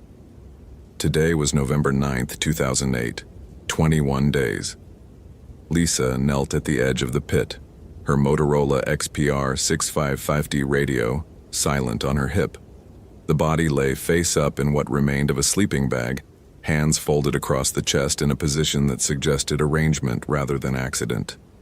Jordan Hayes had been 26 years old, an experienced backpacker from Portland who'd come to Olympic National Park for a solo autumn trek. The missing person case had consumed 3 weeks of search efforts, grid patterns covering 40 square miles of temperate rainforest, and now here was the answer in a hole that shouldn't exist. But the warmth. Lisa's hand hovered above Jordan's exposed forearm. Heat radiated from the skin, not the ambient temperature of decay, but body warmth, the kind that suggested circulation, blood flow, life. She jerked back, stumbling against the wet earth. Her breath came sharp and fast, each inhalation pulling in the smell of disturbed soil and something else, something wrong. Not decomposition exactly, but a sweetness that made her throat close. The Hoh rainforest pressed in around her, Sitka spruce and western hemlock rising 200 feet overhead. November fog drifted between trunks thick with moss, reducing visibility to maybe 30 yards. The forest was never silent. Wind in the canopy, water dripping from ferns, the distant rush of the Hoh River. But right now, those sounds felt manufactured, recorded, like someone had pressed play on a nature soundtrack to fill a void that wanted to remain empty. Lisa forced herself to look again. Jordan Hayes wore the same clothing described in the missing person report: blue North Face jacket, gray hiking pants, Merrell boots. The face showed no obvious trauma, no signs of predation, but the eyes were open, and that was wrong. After 3 weeks exposed to elements and wildlife, there should have been changes. Instead, Jordan Hayes looked like someone who'd fallen asleep 5 minutes ago, except for the hands. They were positioned too deliberately, crossed at the wrists with fingers interlaced. Nobody died like that naturally. Someone had arranged the body, and then dug it back up. Lisa's fingers found her radio. Protocol said call it in immediately, establish a perimeter, wait for the investigation team. But her thumb hovered over the transmit button without pressing, because Jordan Hayes' chest had just moved. Not the settling of gases or tissue. A breath. The jacket had expanded, held, released. The rhythm was wrong, too slow, maybe one breath every 30 seconds. But it was definitely respiration. No. Lisa's voice cracked. No, no, no. She'd seen a dead body before, 14 months ago. Her partner, Tom Chen, caught in a rock slide in North Cascades. She'd held his hand while he died, felt the exact moment life left and the body became just meat. She knew what death looked like, what it felt like, and this wasn't it. But it also wasn't life. Lisa scrambled backward, her boots sliding in mud. The radio fell from her belt, landing near the edge of the grave. She should grab it, call for help, follow procedure. But her body had decided that distance was more important than communication. Jordan Hayes' eyes moved. Not the lids. Those stayed frozen wide. The eyes themselves, the irises, tracking left to find Lisa's position. Recognition sparked in them, not the confused awareness of someone waking from sleep, but focused intelligence. Intent. Lisa ran. The trail behind her was barely visible through fog, but she knew these paths. 4 years as a ranger in Olympic, 3 years before that in Mount Rainier. She'd logged thousands of miles on trails just like this one. Her legs pumped automatically, arms swinging for balance, all the hiking conditioning paying off as she put distance between herself and the grave. Behind her, a sound. Wet earth sliding. Something pulling itself upward. She didn't look back. The Hoh River Trail wound through old-growth forest, root systems creating obstacles that could snap an ankle if you weren't careful. Lisa vaulted over a downed hemlock, her uniform jacket catching on a branch. She yanked free and kept moving. The ranger station was 2 miles west. 2 miles of mud and roots and fog. 2 miles of running from something that should have been dead but was breathing, looking, moving. Tom's voice echoed in her memory. If something feels wrong, Lisa, it probably is. Trust your gut. Get out first. Analyze later. Tom, who was dead because he didn't follow his own advice. Tom, who'd insisted on checking one more area after the weather warning. Tom, who'd been buried under 3 tons of granite while Lisa watched from 50 feet away. She'd taken 8 months off after that. Therapy, medication, the works. When she finally came back to ranger work, she'd requested Olympic specifically because it was different terrain, different mountains, different trees. She'd thought distance would help, but death followed. Lisa burst into a small clearing where the trail split, left toward the ranger station right deeper into the rainforest. She paused, gasping, and that's when she heard it. Not footsteps, not the crash of something running through underbrush, just breathing, that same slow, deliberate respiration she'd heard at the grave. 1 breath every 30 seconds. It was ahead of her, on the trail to the station. Lisa spun toward the right fork, the one leading deeper into Olympic's wilderness. Bad move tactically. It took her away from help, away from roads and backup. But whatever was making that breathing sound was between her and safety, and every instinct screamed that confrontation would be worse than isolation. The right trail narrowed quickly, becoming little more than a deer path. Ferns brushed her legs, leaving wet streaks on her uniform pants. The fog thickened. Within 100 yards, she couldn't see more than 20 feet in any direction. The massive trees created a cathedral effect, their canopy blocking what little November sunlight penetrated the clouds. She slowed to a jog, then a walk, trying to control her breathing. Listen. Orient. Think. Nothing moved in the fog. No breathing sounds, no footsteps. The forest had returned to its normal soundtrack. Water dripping, wind sighing, birds calling from invisible perches. Maybe she'd imagined the breathing ahead. Maybe panic had manufactured threats where none existed. Maybe she was losing it again, just like after Tom died. Lisa found a massive Sitka spruce and put her back against it, sliding down to sit in the moss at its base. Her hands shook. Protocol for finding a body was clear. Secure the scene, radio for backup, establish chain of custody. What was protocol for finding a body that was still warm, still breathing, still watching? There was no protocol for that because it was impossible. Dead was dead. She'd learned that lesson permanently 14 months ago when she'd screamed at Tom to move, to breathe, to stay with her, and his body had just laid there because that's what corpses did. They didn't move. They didn't breathe. They didn't track you with their eyes. Unless they weren't really dead. But Jordan Hayes had been missing for 3 weeks. Even if he'd somehow survived, injury, amnesia, whatever, nobody survived 3 weeks without food in these temperatures. And the body had been buried, arranged, positioned like something waiting for a ceremony that hadn't happened yet. Lisa pulled out her personal GPS unit, a backup Garmin E-Trex she always carried. The screen showed her position, 0, 4 miles from the main trail, heading northeast into an area marked on park maps as hazardous terrain, extreme caution advised. She was technically off her assigned patrol area.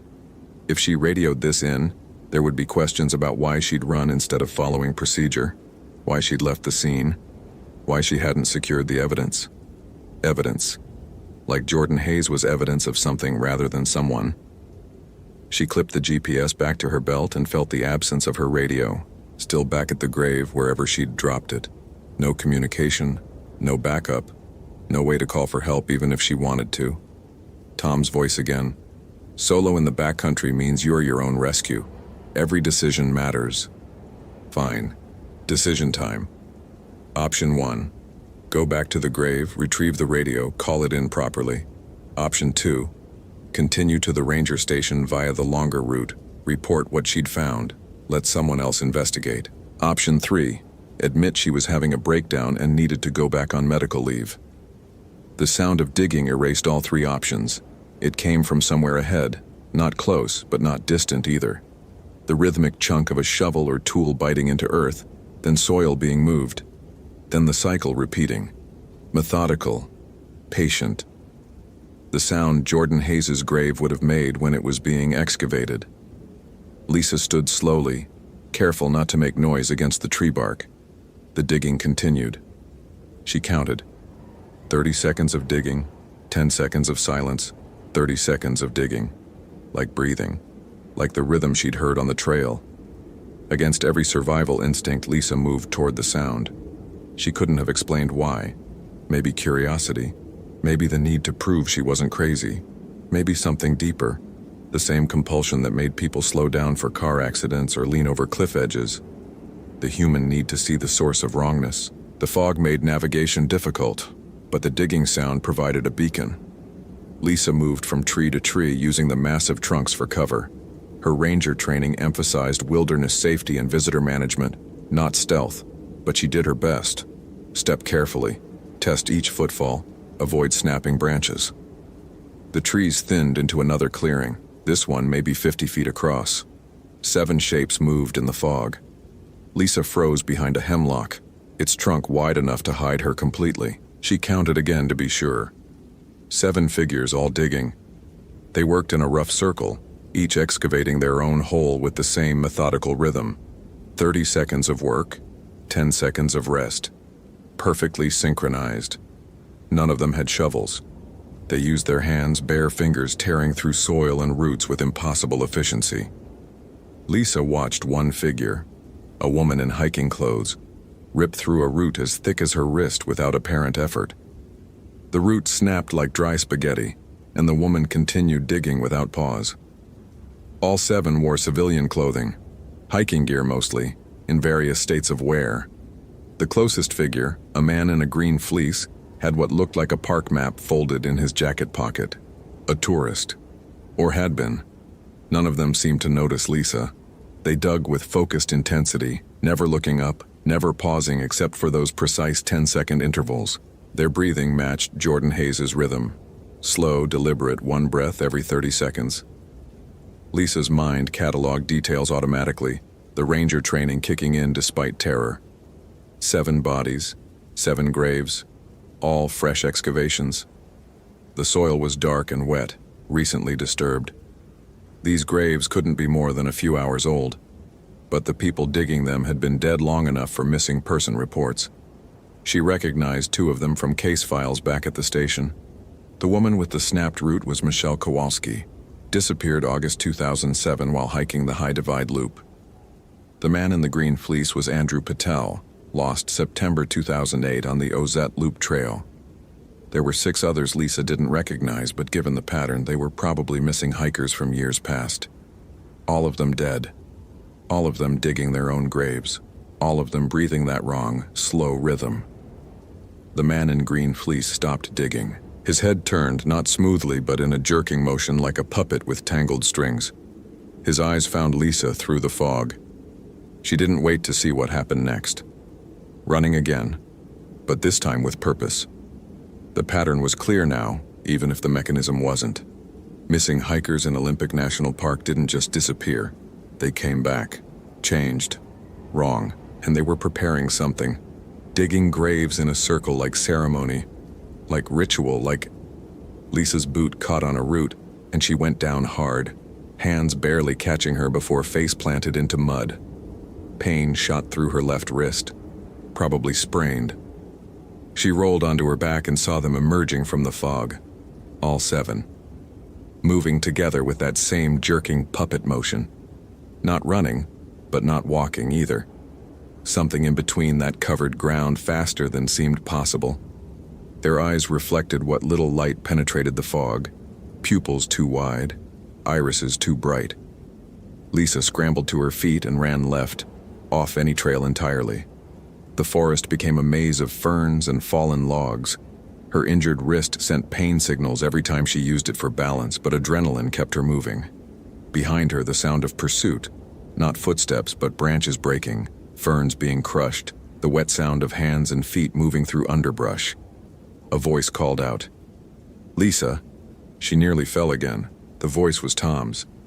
"Lisa, stop running. You can't leave me again." Not possible.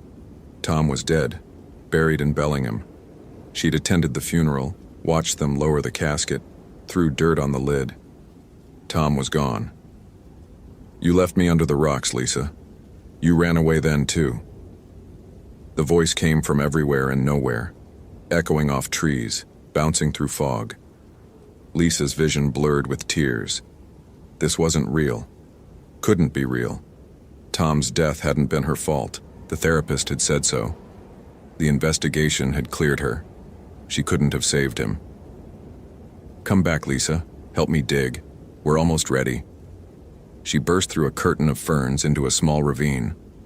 The ground dropped away sharply, maybe 15 feet down to a creek bed. No time to find another route. Lisa jumped. The landing jarred every bone in her body, her injured wrist screaming protest. She collapsed in shallow water, the cold shocking, but clarifying. Above, at the ravine's edge, figures gathered. 7 of them standing shoulder to shoulder, looking down with those 2 bright eyes. And behind them, an 8th. This one wore a park ranger uniform, Tom's uniform. But the face was wrong, skin too pale, stretched too tight, eyes reflecting light that shouldn't exist in fog. "The Strigoi recognizes strength," the Tom thing said. Its mouth moved incorrectly, lips forming words a half-second after the sounds emerged. That's why it takes those who fight hardest, hikers who push through exhaustion, rangers who won't quit, survivors who should have died but didn't. Lisa's back pressed against the ravine wall, water soaking through her uniform pants.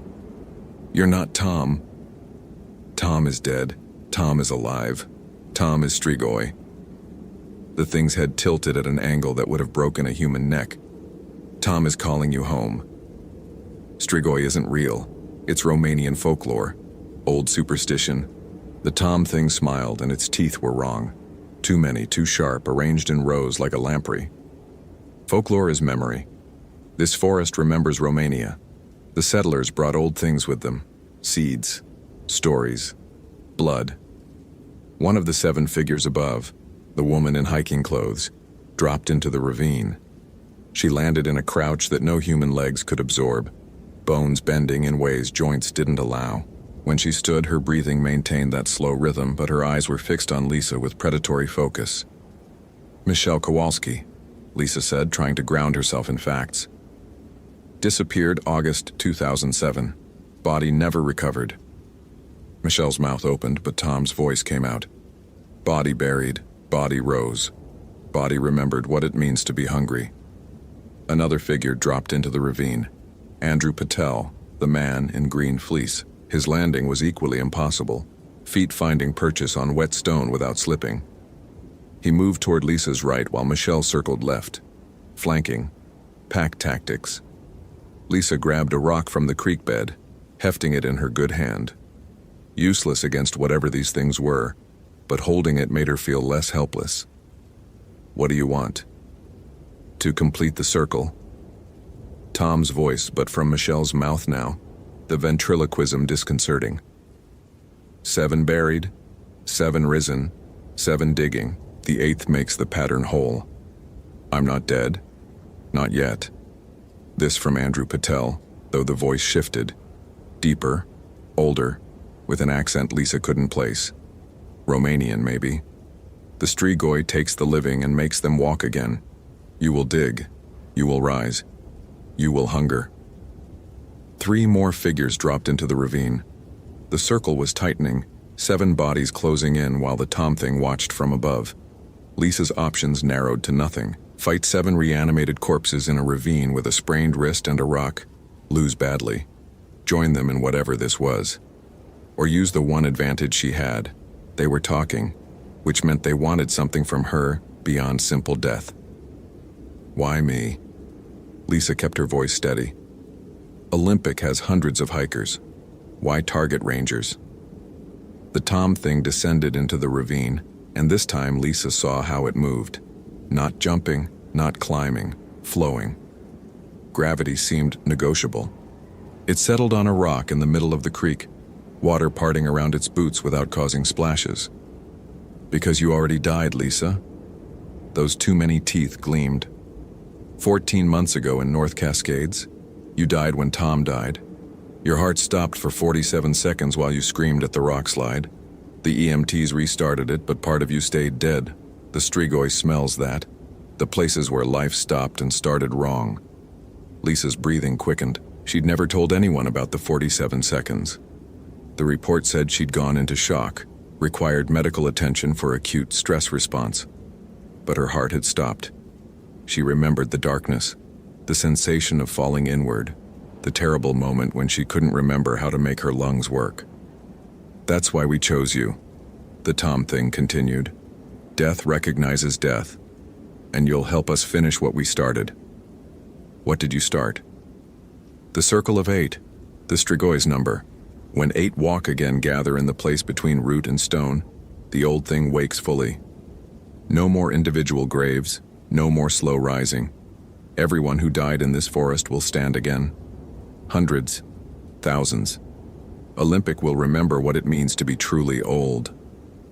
Michelle Kowalski lunged. Lisa swung the rock, connecting with Michelle's jaw.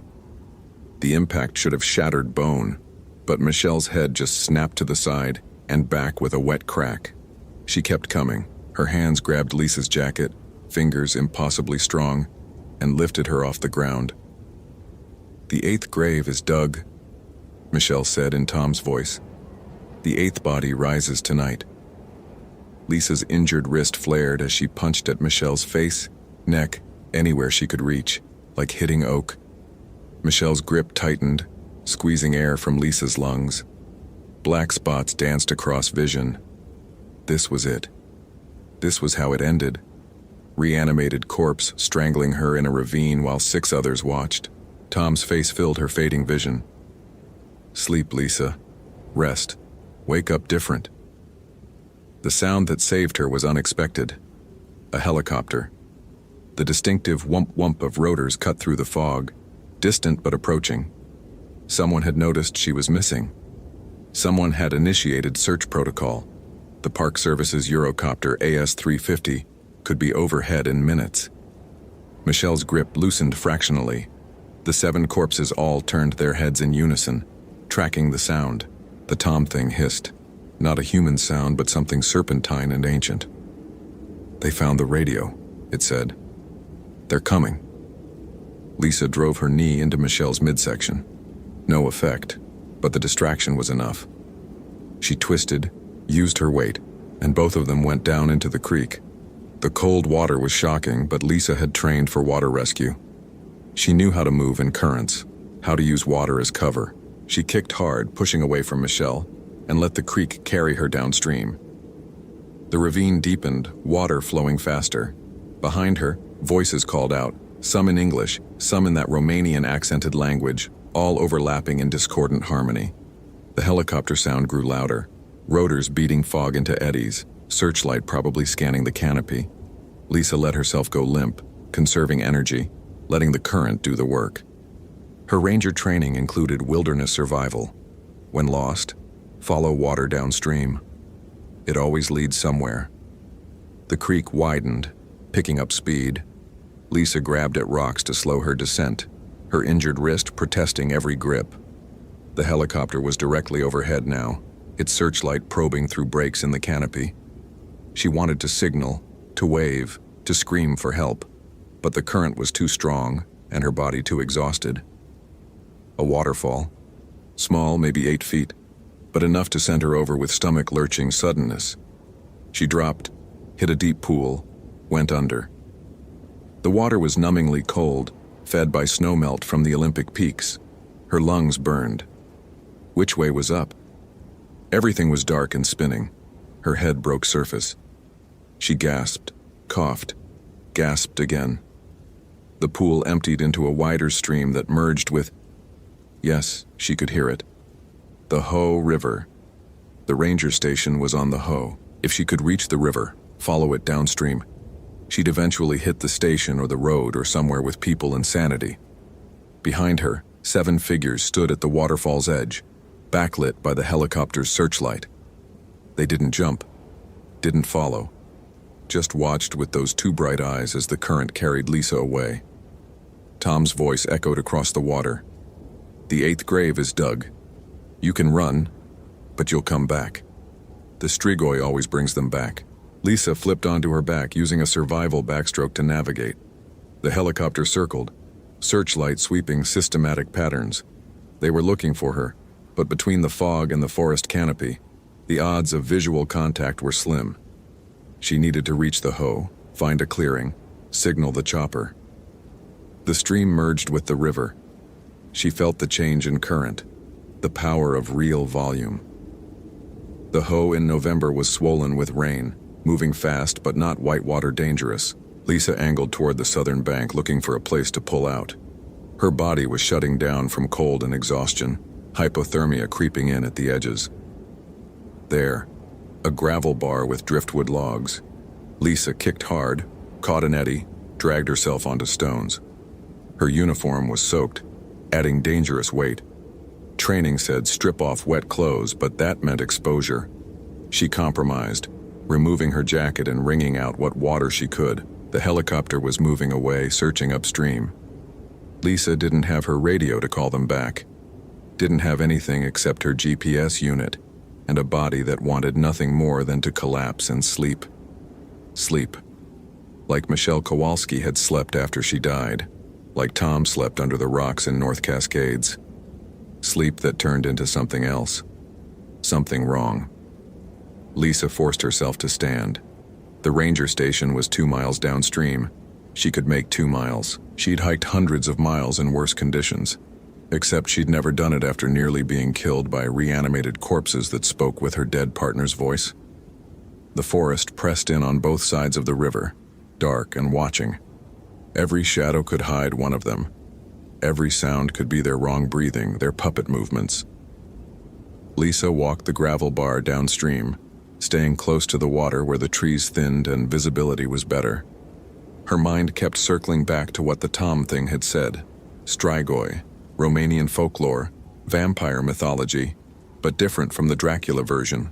She'd read about it years ago in a comparative mythology class. Strigoi were the troubled dead, people who died wrong and came back with intelligence and purpose. Not mindless zombies, not sparkly vampires. Something in between, predatory and patient. And according to the legend, Strigoi could be created by witchcraft, by dying violently, or by dying alone and unburied. All of Olympic's missing hikers fit that profile, lost in the wilderness, bodies unrecovered, deaths unwitnessed.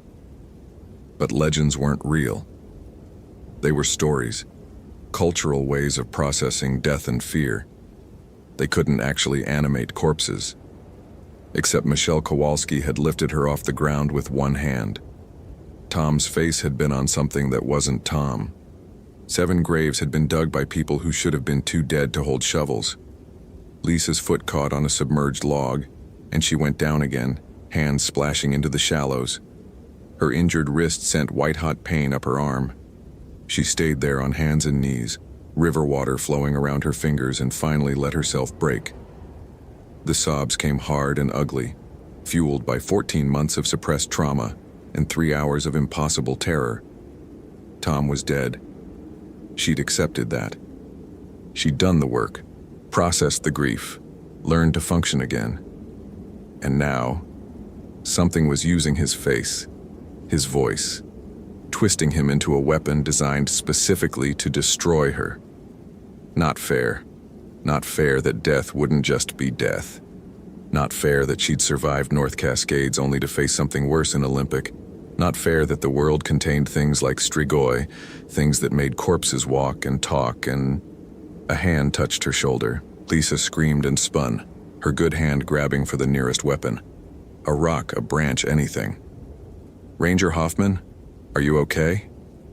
Real voice, real person, a man in a park visitor's jacket, looking concerned and confused, alive, breathing at normal human intervals.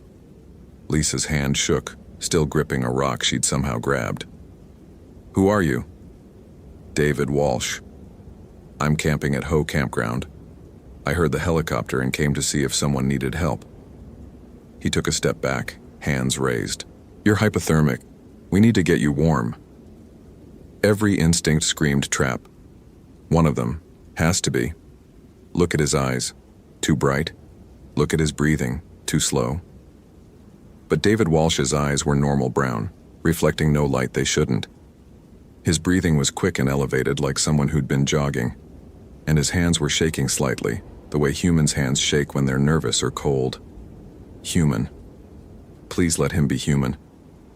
"The ranger station," Lisa managed through chattering teeth. "How far?"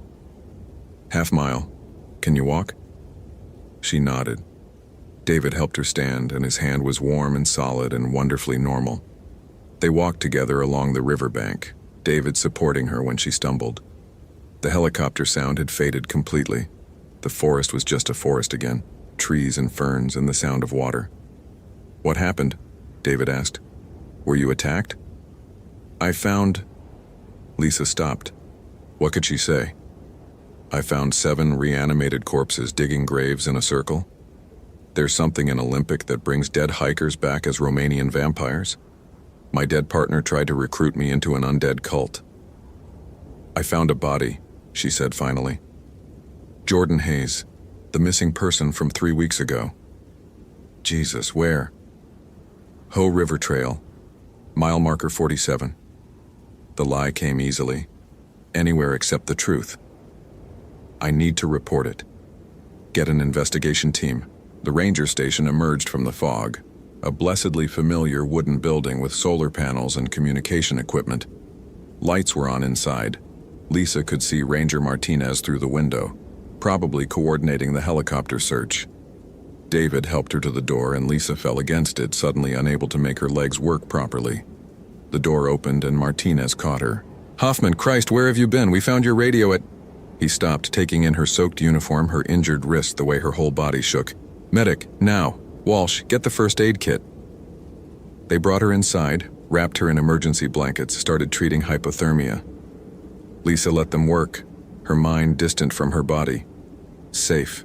She was safe. Humans. All humans. Normal breathing, normal movements, normal everything.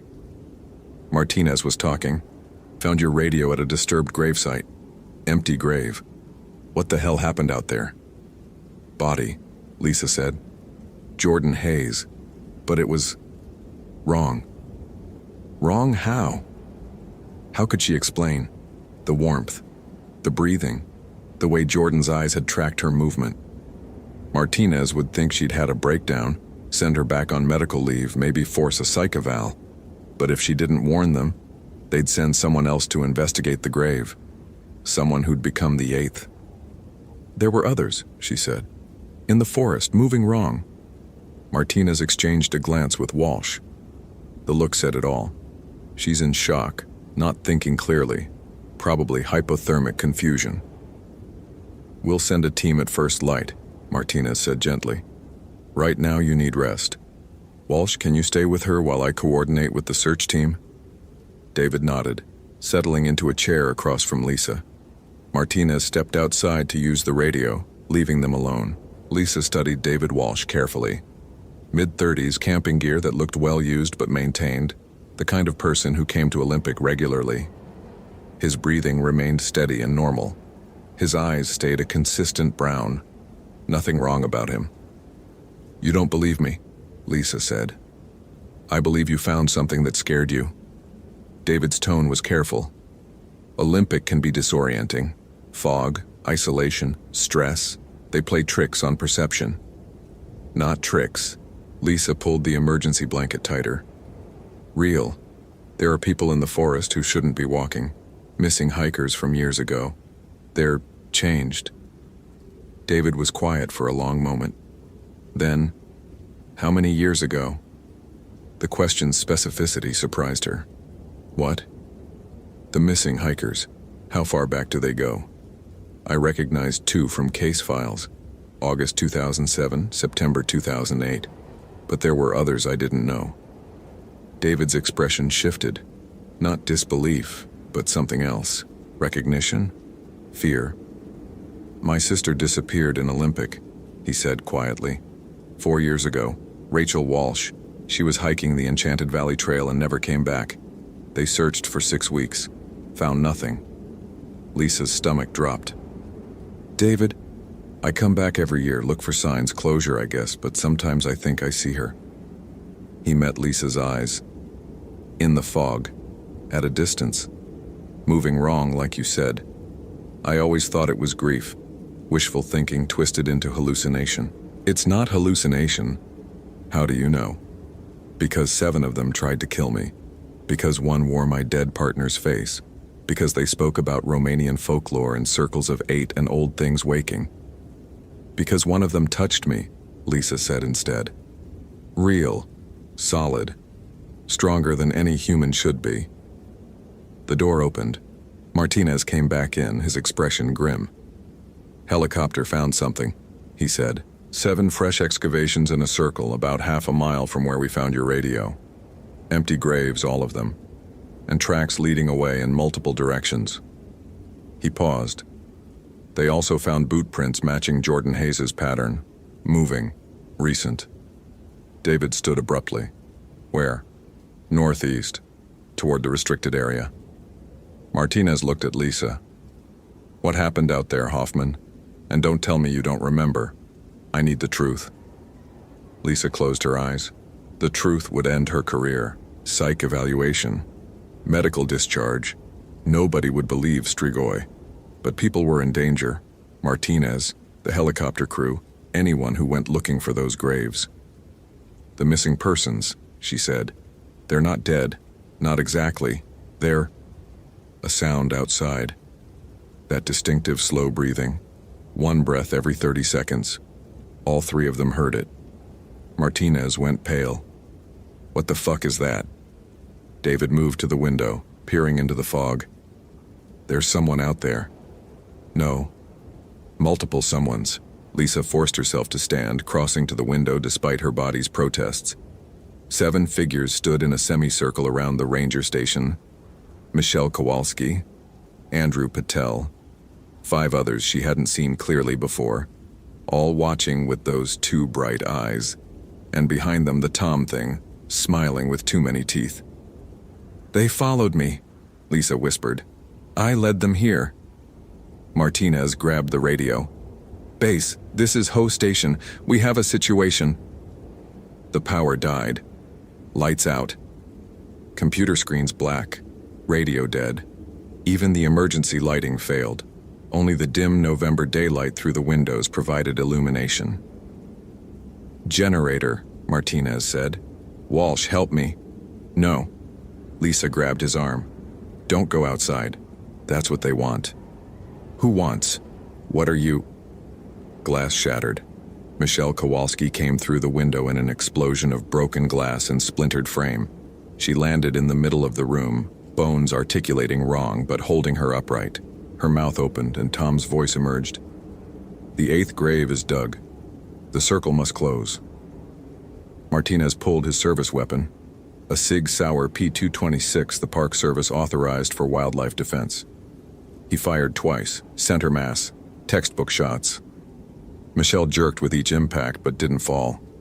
Didn't bleed. Just turned those two bright eyes on Martinez and smiled. "Bullets don't work on the dead," she said in her own voice this time, raspy from disuse, but definitely female. "We tried, before we stopped fighting." David grabbed a fire extinguisher from the wall, swinging it like a club. He connected with Michelle's head, a blow that should have fractured her skull. She caught the extinguisher on its return swing, ripping it from his hands with one smooth motion, and threw it through another window. "Run," Lisa said. "Back door, now." They ran. Martinez first, then David, then Lisa bringing up the rear. Behind them, Michelle's laughter, genuinely amused, like this was all a game she knew she'd win eventually. The back door led to a service area with a parking lot and maintenance shed. Martinez's truck sat nearby, a Park Service F-150 with emergency equipment. He fumbled for keys, got the door open. "Get in." David climbed into the passenger seat. Lisa hesitated at the truck bed, looking back. The 7 figures emerged from the station, moving in that synchronized puppet motion. But they weren't rushing, weren't hurrying at all, because they knew something Lisa didn't. "Hoffman, get in the goddamn truck!" She climbed in the back as Martinez started the engine. Tires spun on wet gravel, found traction, and the truck lurched forward. The access road led to Highway 101, civilization help. They just had to make it 5 miles. The Tom thing stood in the middle of the road. Martinez swerved, but not fast enough. The impact should have killed anything human. 2 tons of truck at 40 miles per hour.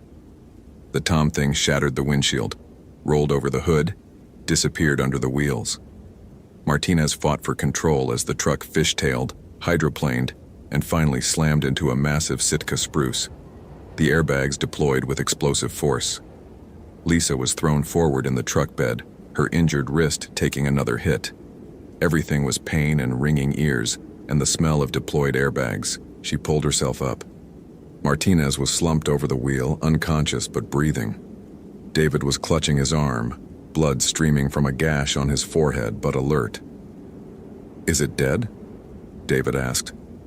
"Please tell me we killed it." Lisa looked back at the road.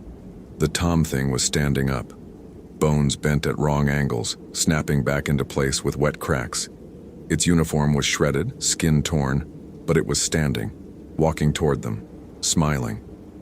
"The Strigoi doesn't die twice," it said. "That's the point." The other 6 were coming down the road behind it. 7 reanimated corpses, 3 injured humans, 5 miles from help. Lisa grabbed the emergency kit from the truck bed, pulled out road flares. They burned at 1,600 degrees Fahrenheit, hot enough to ignite thermite, hot enough to make even undead flesh burn. She struck the first flare, the red flame brilliant in the fog. "Get Martinez out. Move." David kicked open the passenger door, dragging Martinez from the driver's seat. Lisa stood in the truck bed, flare held high. "Strigoi burn," she said. "I researched it in college. Fire and decapitation. That's how the old legends say to kill them." The Tom thing stopped, its head tilted at that impossible angle.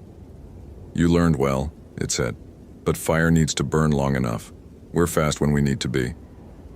Lisa threw the flare at its feet. The Tom thing moved, but not fast enough.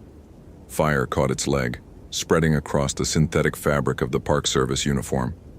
It didn't scream, didn't react at all, just stood there burning while its skin blackened and cracked. "The flame that never dies," it said. "The hunger that never stops. Fire just makes us different." The burning figure took a step forward. Lisa lit 3 more flares, throwing them in an arc. A wall of red flame between them and the 7 corpses. It wouldn't hold long, but it might give them minutes. "David, can you carry Martinez?" "I think so." "Then we move. Stay in the road.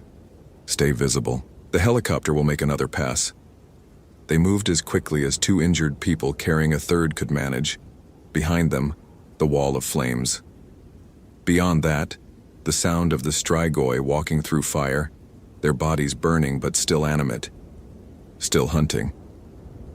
The fog was lifting slightly, not much but enough that visibility improved to maybe 100 yards. Lisa could see the road curving ahead, following the Ho River's path toward 101. The helicopter had to be out here somewhere, still searching.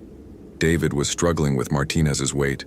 The ranger was starting to come around, groaning but not fully conscious. Lisa helped support his other side, and together they made awkward progress. The sound of footsteps behind them. Slow, patient, the breathing rhythm unmistakable. Lisa didn't look back. Looking back meant acknowledging how close they were, how inevitable the catch. Forward. Just keep moving forward. A new sound cut through the fog. A car engine. Headlights appeared around the curve. A civilian vehicle, a Subaru Outback, probably tourists heading to the park. The driver saw 3 bloody, desperate people on the road and hit the brakes. The window rolled down. Jesus, what happened? Do you need... Drive back, Lisa said. Turn around and get to 101. Radio for help. Multiple casualties. The driver, a woman in her 50s, stared at them. You need a hospital. Get in. No time. They're coming. Who's coming? The 7 figures emerged from the fog behind them. Still walking. Still synchronized. Still burning. The flames had mostly died, but charred flesh continued to smolder. The Tom thing led them, its face a ruins of burnt tissue that somehow still smiled. The woman in the Outback made a sound halfway between a scream and a prayer. She threw the car into reverse, tires spinning. Too slow. Michelle Kowalski moved faster than human, covering 30 feet in seconds. She grabbed the Outback's front bumper and flipped the entire car onto its side. The woman inside screamed, trapped behind the airbag. No one leaves, Michelle said in Tom's voice. The circle must close. The 8th must fall. Lisa's mind raced. They couldn't outrun these things, couldn't fight them. Fire had barely slowed them. The helicopter was useless. Even if it saw them, what would it do? The Strigoi were too fast, too strong, too relentless. But they wanted something specific. The circle must close. 8 graves, 8 bodies. The Strigoi needed them alive enough to dig, to complete some kind of ritual, which meant they had leverage. Lisa pulled out her last flare, struck it, and held the burning end to her own throat. Stop, she said, or I finish it here. No 8th grave, no circle. The 7 corpses froze. All of them at once, like puppets with cut strings.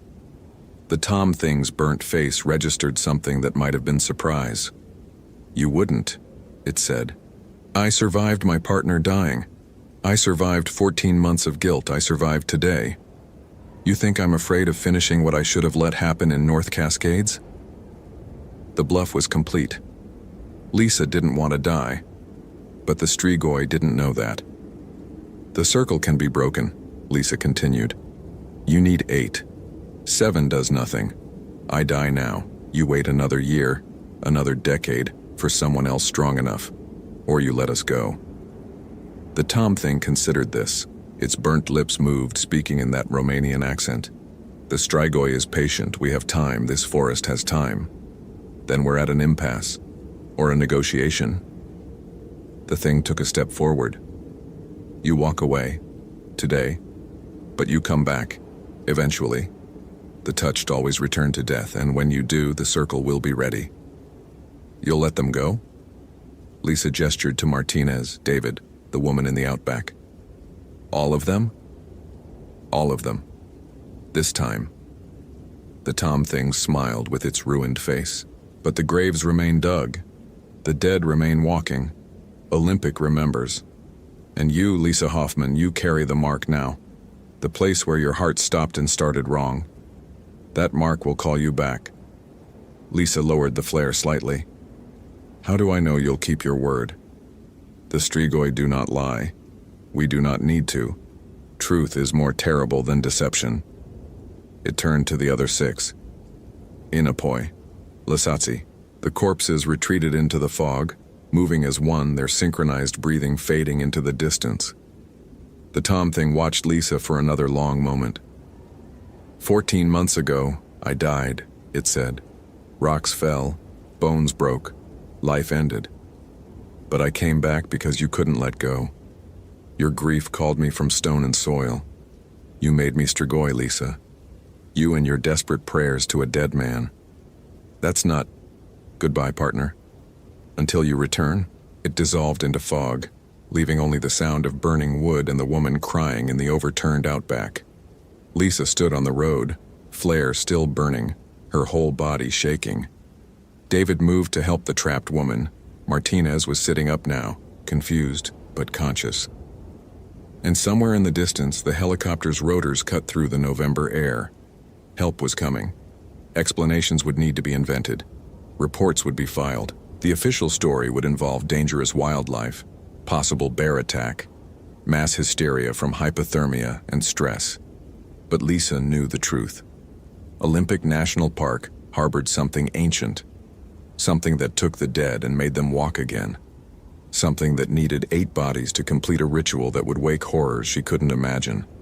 And somewhere in that vast wilderness, 7 graves waited, patient, ready.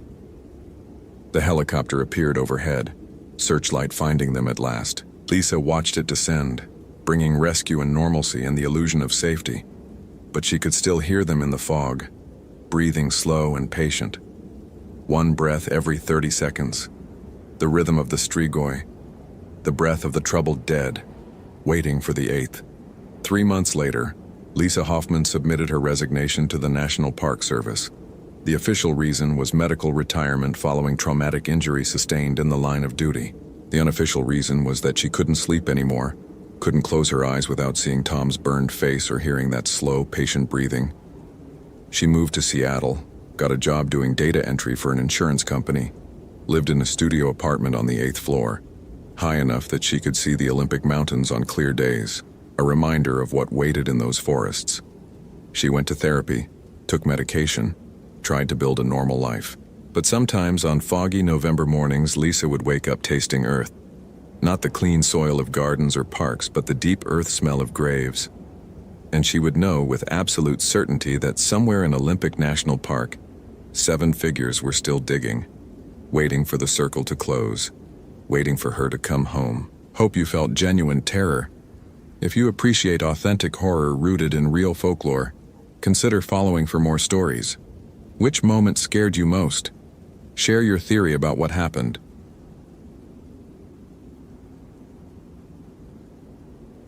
The cold hit David Ramirez 3 miles before it should have. Not the crisp Montana autumn that had followed him up the Grinnell Glacier Trail. This was January cold, bone deep and wrong, seeping through his ranger jacket like the fabric had turned to gauze.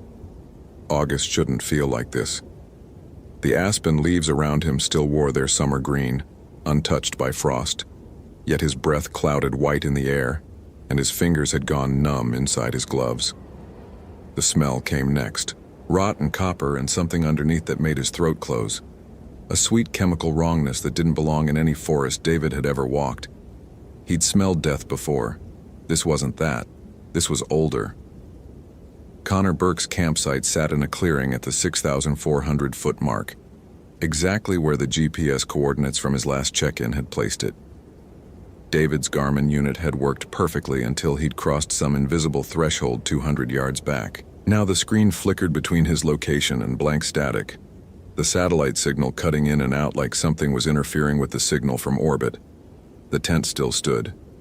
That was the first wrong thing David cataloged, his mind slipping into the clinical assessment mode that had kept him functional for the 3 years since Rachel died. Orange north face dome tent, stakes driven properly, no tears in the fabric. Rain fly secured, everything exactly as it should be. Except Connor Burke had missed his last 2 radio checks and the tent was coated in a thin layer of frost that David watched actively spreading across the nylon as he approached. Crystalline fingers reaching across the material despite the afternoon sun beating down on the clearing. David's Motorola radio crackled. He grabbed it from his belt, hoping for dispatch, for any voice that would make this feel less like walking into one of his nightmares. Static, then something underneath the static. Not words exactly, but a rhythm that made him think of breathing. Heavy, labored breathing. He turned the volume down and clipped it back to his belt. Rachel had died in weather like this. Unexpected cold snap in April. Hypothermia setting in faster than they could get her back to the trailhead. He'd carried her body for 7 miles, feeling her grow lighter with each step, as if the cold was taking something more than just her warmth. The department therapist had said it was shock, the way trauma could distort memory. David had learned to nod and agree while knowing the truth. Rachel's body had weighed less at the end because something had been eating her from the inside. He'd seen her eyes before she died, seen the hunger there. He pushed the thought away and moved toward the tent. His boots crunched on frost-stiffened grass. The temperature had to be below 20 degrees in this pocket of clearing, a meteorological impossibility the weather service would never believe. David pulled out his notepad, waterproof paper, mechanical pencil, the kind of equipment you learn to trust after enough seasons. He documented everything: frost patterns, temperature differential, the way the cold seemed to emanate from the tent itself, like it was the source rather than the victim. He called out, "Connor Burke, Park Service." His voice fell flat in the clearing, absorbed by something that shouldn't be there. No echo from the rocky slope beyond. No response. David unzipped the tent. The sound was too loud, teeth on fabric, and the smell rolled out in a wave that made him stagger back. Not rot, worse. The sweetness of starvation, ketones, and something else. Something that smelled the way hunger felt when it stopped being about food and became pure void. Inside the tent, Connor Burke's sleeping bag still laid out. His pack, contents spilled but not ransacked. Energy bars torn open but uneaten, their wrappers shredded. Water bottles frozen solid. A journal, pages stiff with ice. And on every surface scratched into the frost, carved into the sleeping bag fabric, drawn in what looked like dried blood on the tent floor. Symbols David didn't recognize but understood at a level below language. Spirals within spirals. Mouths with too many teeth. Words in a language that hurt to look at. The last entry in Connor's journal was dated 4 days ago, 2 days before his missed check-in. David read it crouching in the tent entrance, his headlamp beam shaking. Can't stop thinking about eating. Haven't been hungry in years, not really, but now it's all I can think about. The energy bars taste like nothing. Everything tastes like nothing. There's something in the trees. I think it's been following me since the trail junction. I think it wants me to follow it. I'm so hungry. The handwriting deteriorated through the entry, letters growing jagged, pressing so hard into the paper they tore through in places. The final words were barely legible. It showed me what I really am. David backed out of the tent, his tactical training warring with something more primitive. He should call this in, set up a perimeter, wait for the search team, but his radio showed no signal bars, and the cold was getting worse, spreading from the clearing like an infection. The aspens at the edge of the frost zone were starting to show ice on their bark. He found the tracks 15 feet from the tent. Connor's boots. David recognized the tread pattern from the profile photo in the missing person report. Size 11 Merrells, standard issue. The tracks led northwest, toward the higher elevations and the glacier itself. They were deep, pressed into earth that should have been soft but was frozen hard. But the distance between steps was wrong. 7 feet, 9 feet, 11 feet between impressions, as if Connor had been running flat out or... David's mind supplied the image before he could stop it, leaping, bounding like an animal. The boot prints turned into something else after 30 yards, the same intervals but the impressions changed, longer, the toes digging deeper than the heels, and then, another 20 feet up the trail, the boots themselves, both of them, laces still tied, lying on their sides like Connor had simply walked out of them mid-stride. The tracks continued beyond the boots, bare feet now, or something approximating feet. 5 toes, but too long. The big toe separated from the others at an angle that would have broken a human's foot. The stride lengthened further. 12 feet. 15 feet. 20 feet between impressions, as if Connor was covering ground in impossible leaps. David followed them. He knew it was a mistake even as he did it, his legs moving with an automation that felt like someone else was operating his body. This was how you got killed in the backcountry, splitting from protocol, pursuing without backup, letting emotion override training. But Rachel's voice was in his head, the way she'd sounded before the cold took her. Don't leave me out here. He wouldn't leave Connor out here. The trail climbed, switchbacking up a rocky slope where snow should have been in August. The temperature continued dropping. David's gear thermometer read 8 degrees Fahrenheit. His breath came in gasps now, not from exertion but from the way the cold seemed to be reaching inside his lungs and pulling out the warmth directly. His fingers were beyond numb, moving like wooden clubs when he tried to flex them. The tracks led to a cave opening in the granite face. Not a natural cave, David realized as he approached. Carved, or clawed. The entrance was 8 feet high, perfectly rounded, and the stone around it was covered in the same spiral symbols from Connor's tent.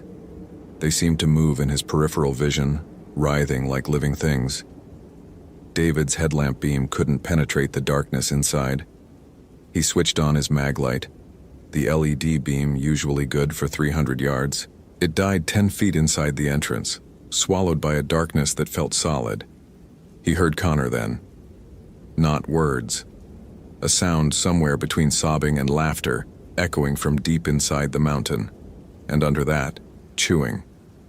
The wet, methodical sound of something being consumed. Connor. David's voice cracked. Connor Burke, this is Ranger Ramirez. I'm coming in. The chewing stopped. In the silence that followed, David heard his own heartbeat. Too fast, hammering like he'd sprinted a mile. Then Connor's voice, but wrong, stretched out and distorted like a recording played at the wrong speed.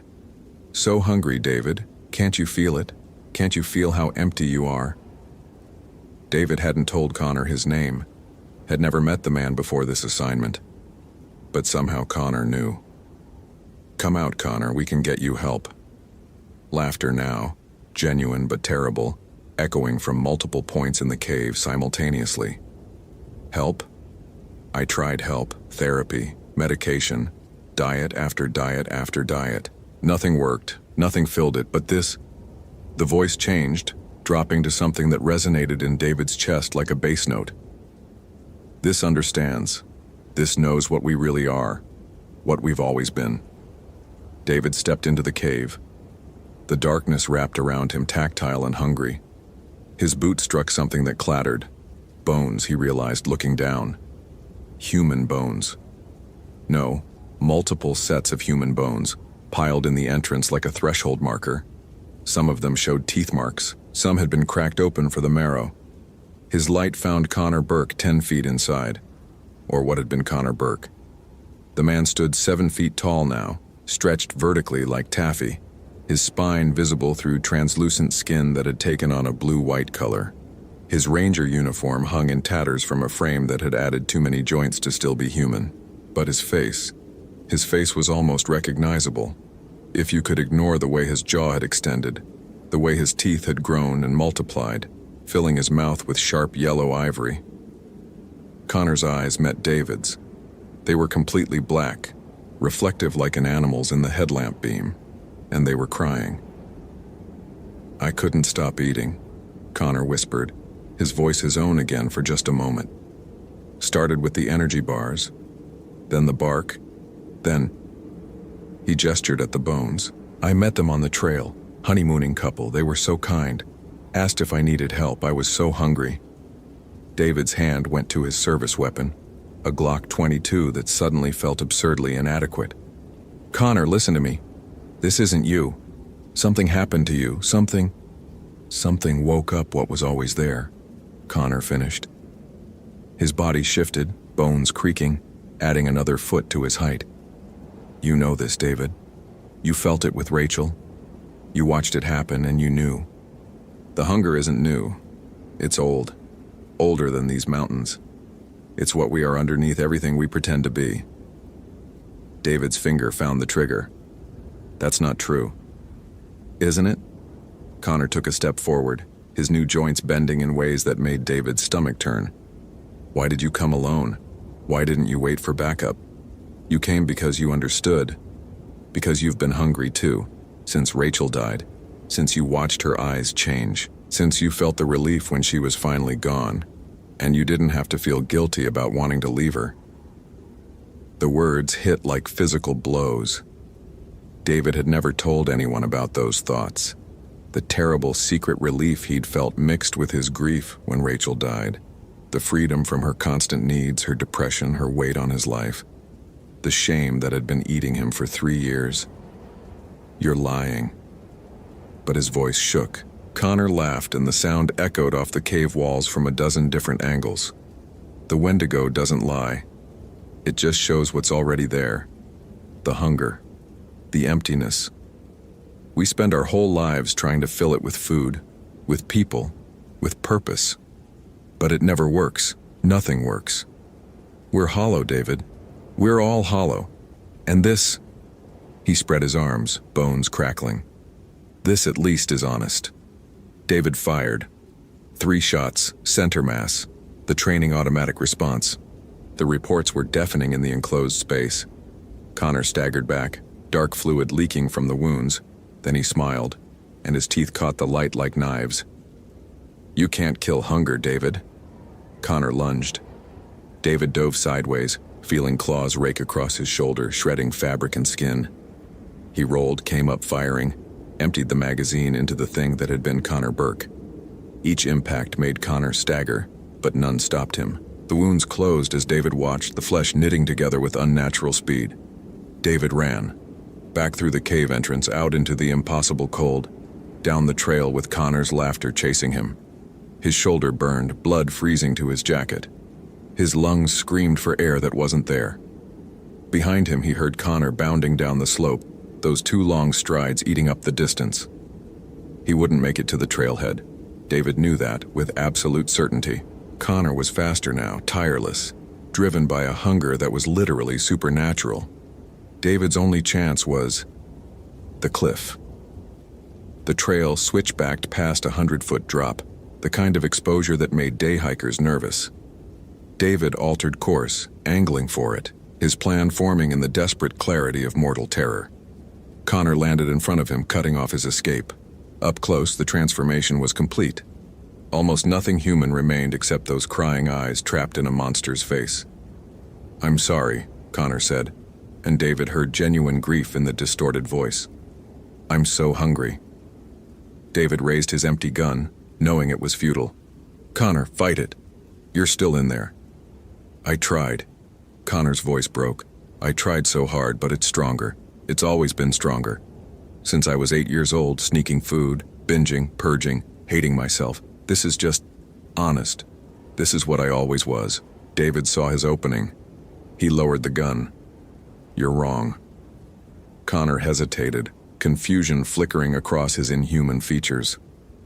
"The hunger isn't who you are," David continued, his voice steady despite the terror. "It's what happened to you. It's what this place, this thing did to you, but you're still making choices. You're still here talking to me, fighting it enough to cry about what you've done. I can't stop it." But Connor's voice sounded more human, younger. "You don't have to stop it." David took a step back toward the cliff edge. "You just have to let it follow me." Understanding dawned in Connor's black eyes. "No, David, no. I'm already gone," David said softly. "Part of me died with Rachel. I've been walking around empty for 3 years. You know that's true. You can feel it. That's the Wendigo talking. That's not real. Maybe." David smiled. "Or maybe this is the most honest thing I've ever done. I couldn't save Rachel, but I can save you from becoming what I almost became." Connor lunged, but David was already moving, throwing himself backward off the cliff. He saw Connor's hand swipe through empty air, saw the horror and relief warring on that transformed face, saw the human tears on inhuman cheeks. Then he was falling, the cold mountain air rushing past, and for the first time in 3 years, David Ramirez felt like he wasn't hungry anymore. They found David Ramirez 3 days later, or what remained of him. The fall should have killed him instantly, but the snow had drifted deep in the ravine, creating a cushion that left him alive just long enough. The rescue team noted extensive claw marks on his body, attributed to a mountain lion in their official report. They documented the severe frostbite, the hypothermia, the way he'd scratched symbols into his own skin before dying. Trauma response, they said. The mind breaking under impossible circumstances. They never found Connor Burke. The cave was empty when they searched it, bones scattered but no body. The theory was that Connor had attacked David, then fled deeper into the wilderness. Search efforts continued for 2 weeks before winter made the high country impassable. One of the searchers, a young ranger named Michelle Torres, reported finding something strange at the 7,200-foot elevation. A set of human footprints in early snow, boots with morel treads, walking calmly downslope toward civilization. The prints were normal, human, the stride length appropriate. She followed them for a quarter mile before they reached the maintained trail and vanished into the traffic of other hikers.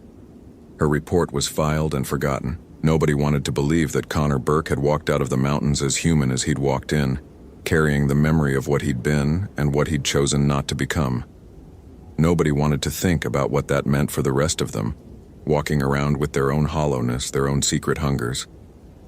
But Michelle Torres thought about it.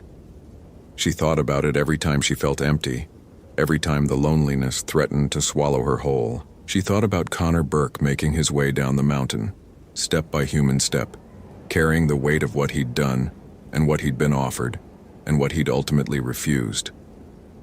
She thought about David Ramirez throwing himself off a cliff not because he'd given up, but because he'd finally understood what mattered. The hunger didn't define you. Your choices did, even at the end. Especially at the end. The cold snap broke the next day, temperatures returning to seasonal norms. The frost receded from Grinnell Glacier Trail, the impossible ice vanishing as if it had never been. Hikers returned to the routes, families with children, couples seeking solitude, solo adventurers testing themselves against the mountains. And in the deep places, in the caves and crevasses where cold lived year-round, something old and patient waited for the next hollow soul who would listen. The Wendigo didn't create hunger. It just recognized what was already there and offered a choice. Embrace it or fight it. Become it or die refusing it. Most people never got the offer. Most people lived and died without knowing the depth of the emptiness inside them, the ancient hunger that had nothing to do with food and everything to do with the fundamental loneliness of existence. But some people knew. Some people felt it every day. And for those people, the mountains held either salvation or damnation, depending on which choice they made when the cold came calling. Michelle Torres requested a transfer to a different park the following spring. When asked why, she said she wanted a change of scenery. But the truth was simpler and more terrifying. She'd started feeling the hunger. Not for food, but for meaning, for connection, for something to fill the vast emptiness that modern life seemed designed to create. And she'd heard in the middle of the night when the wind howled down from the glaciers, something calling her name. She left before she had to make Connor's choice, or David's. Some hungers you feed, some you starve, and some you run from as fast as you can, hoping that distance and denial will be enough. The mountains don't care which choice you make. They just remember, and they wait. Hope you felt genuine terror. If you appreciate authentic horror rooted in real folklore, consider following for more stories. Which moment scared you most? Share your theory about what happened.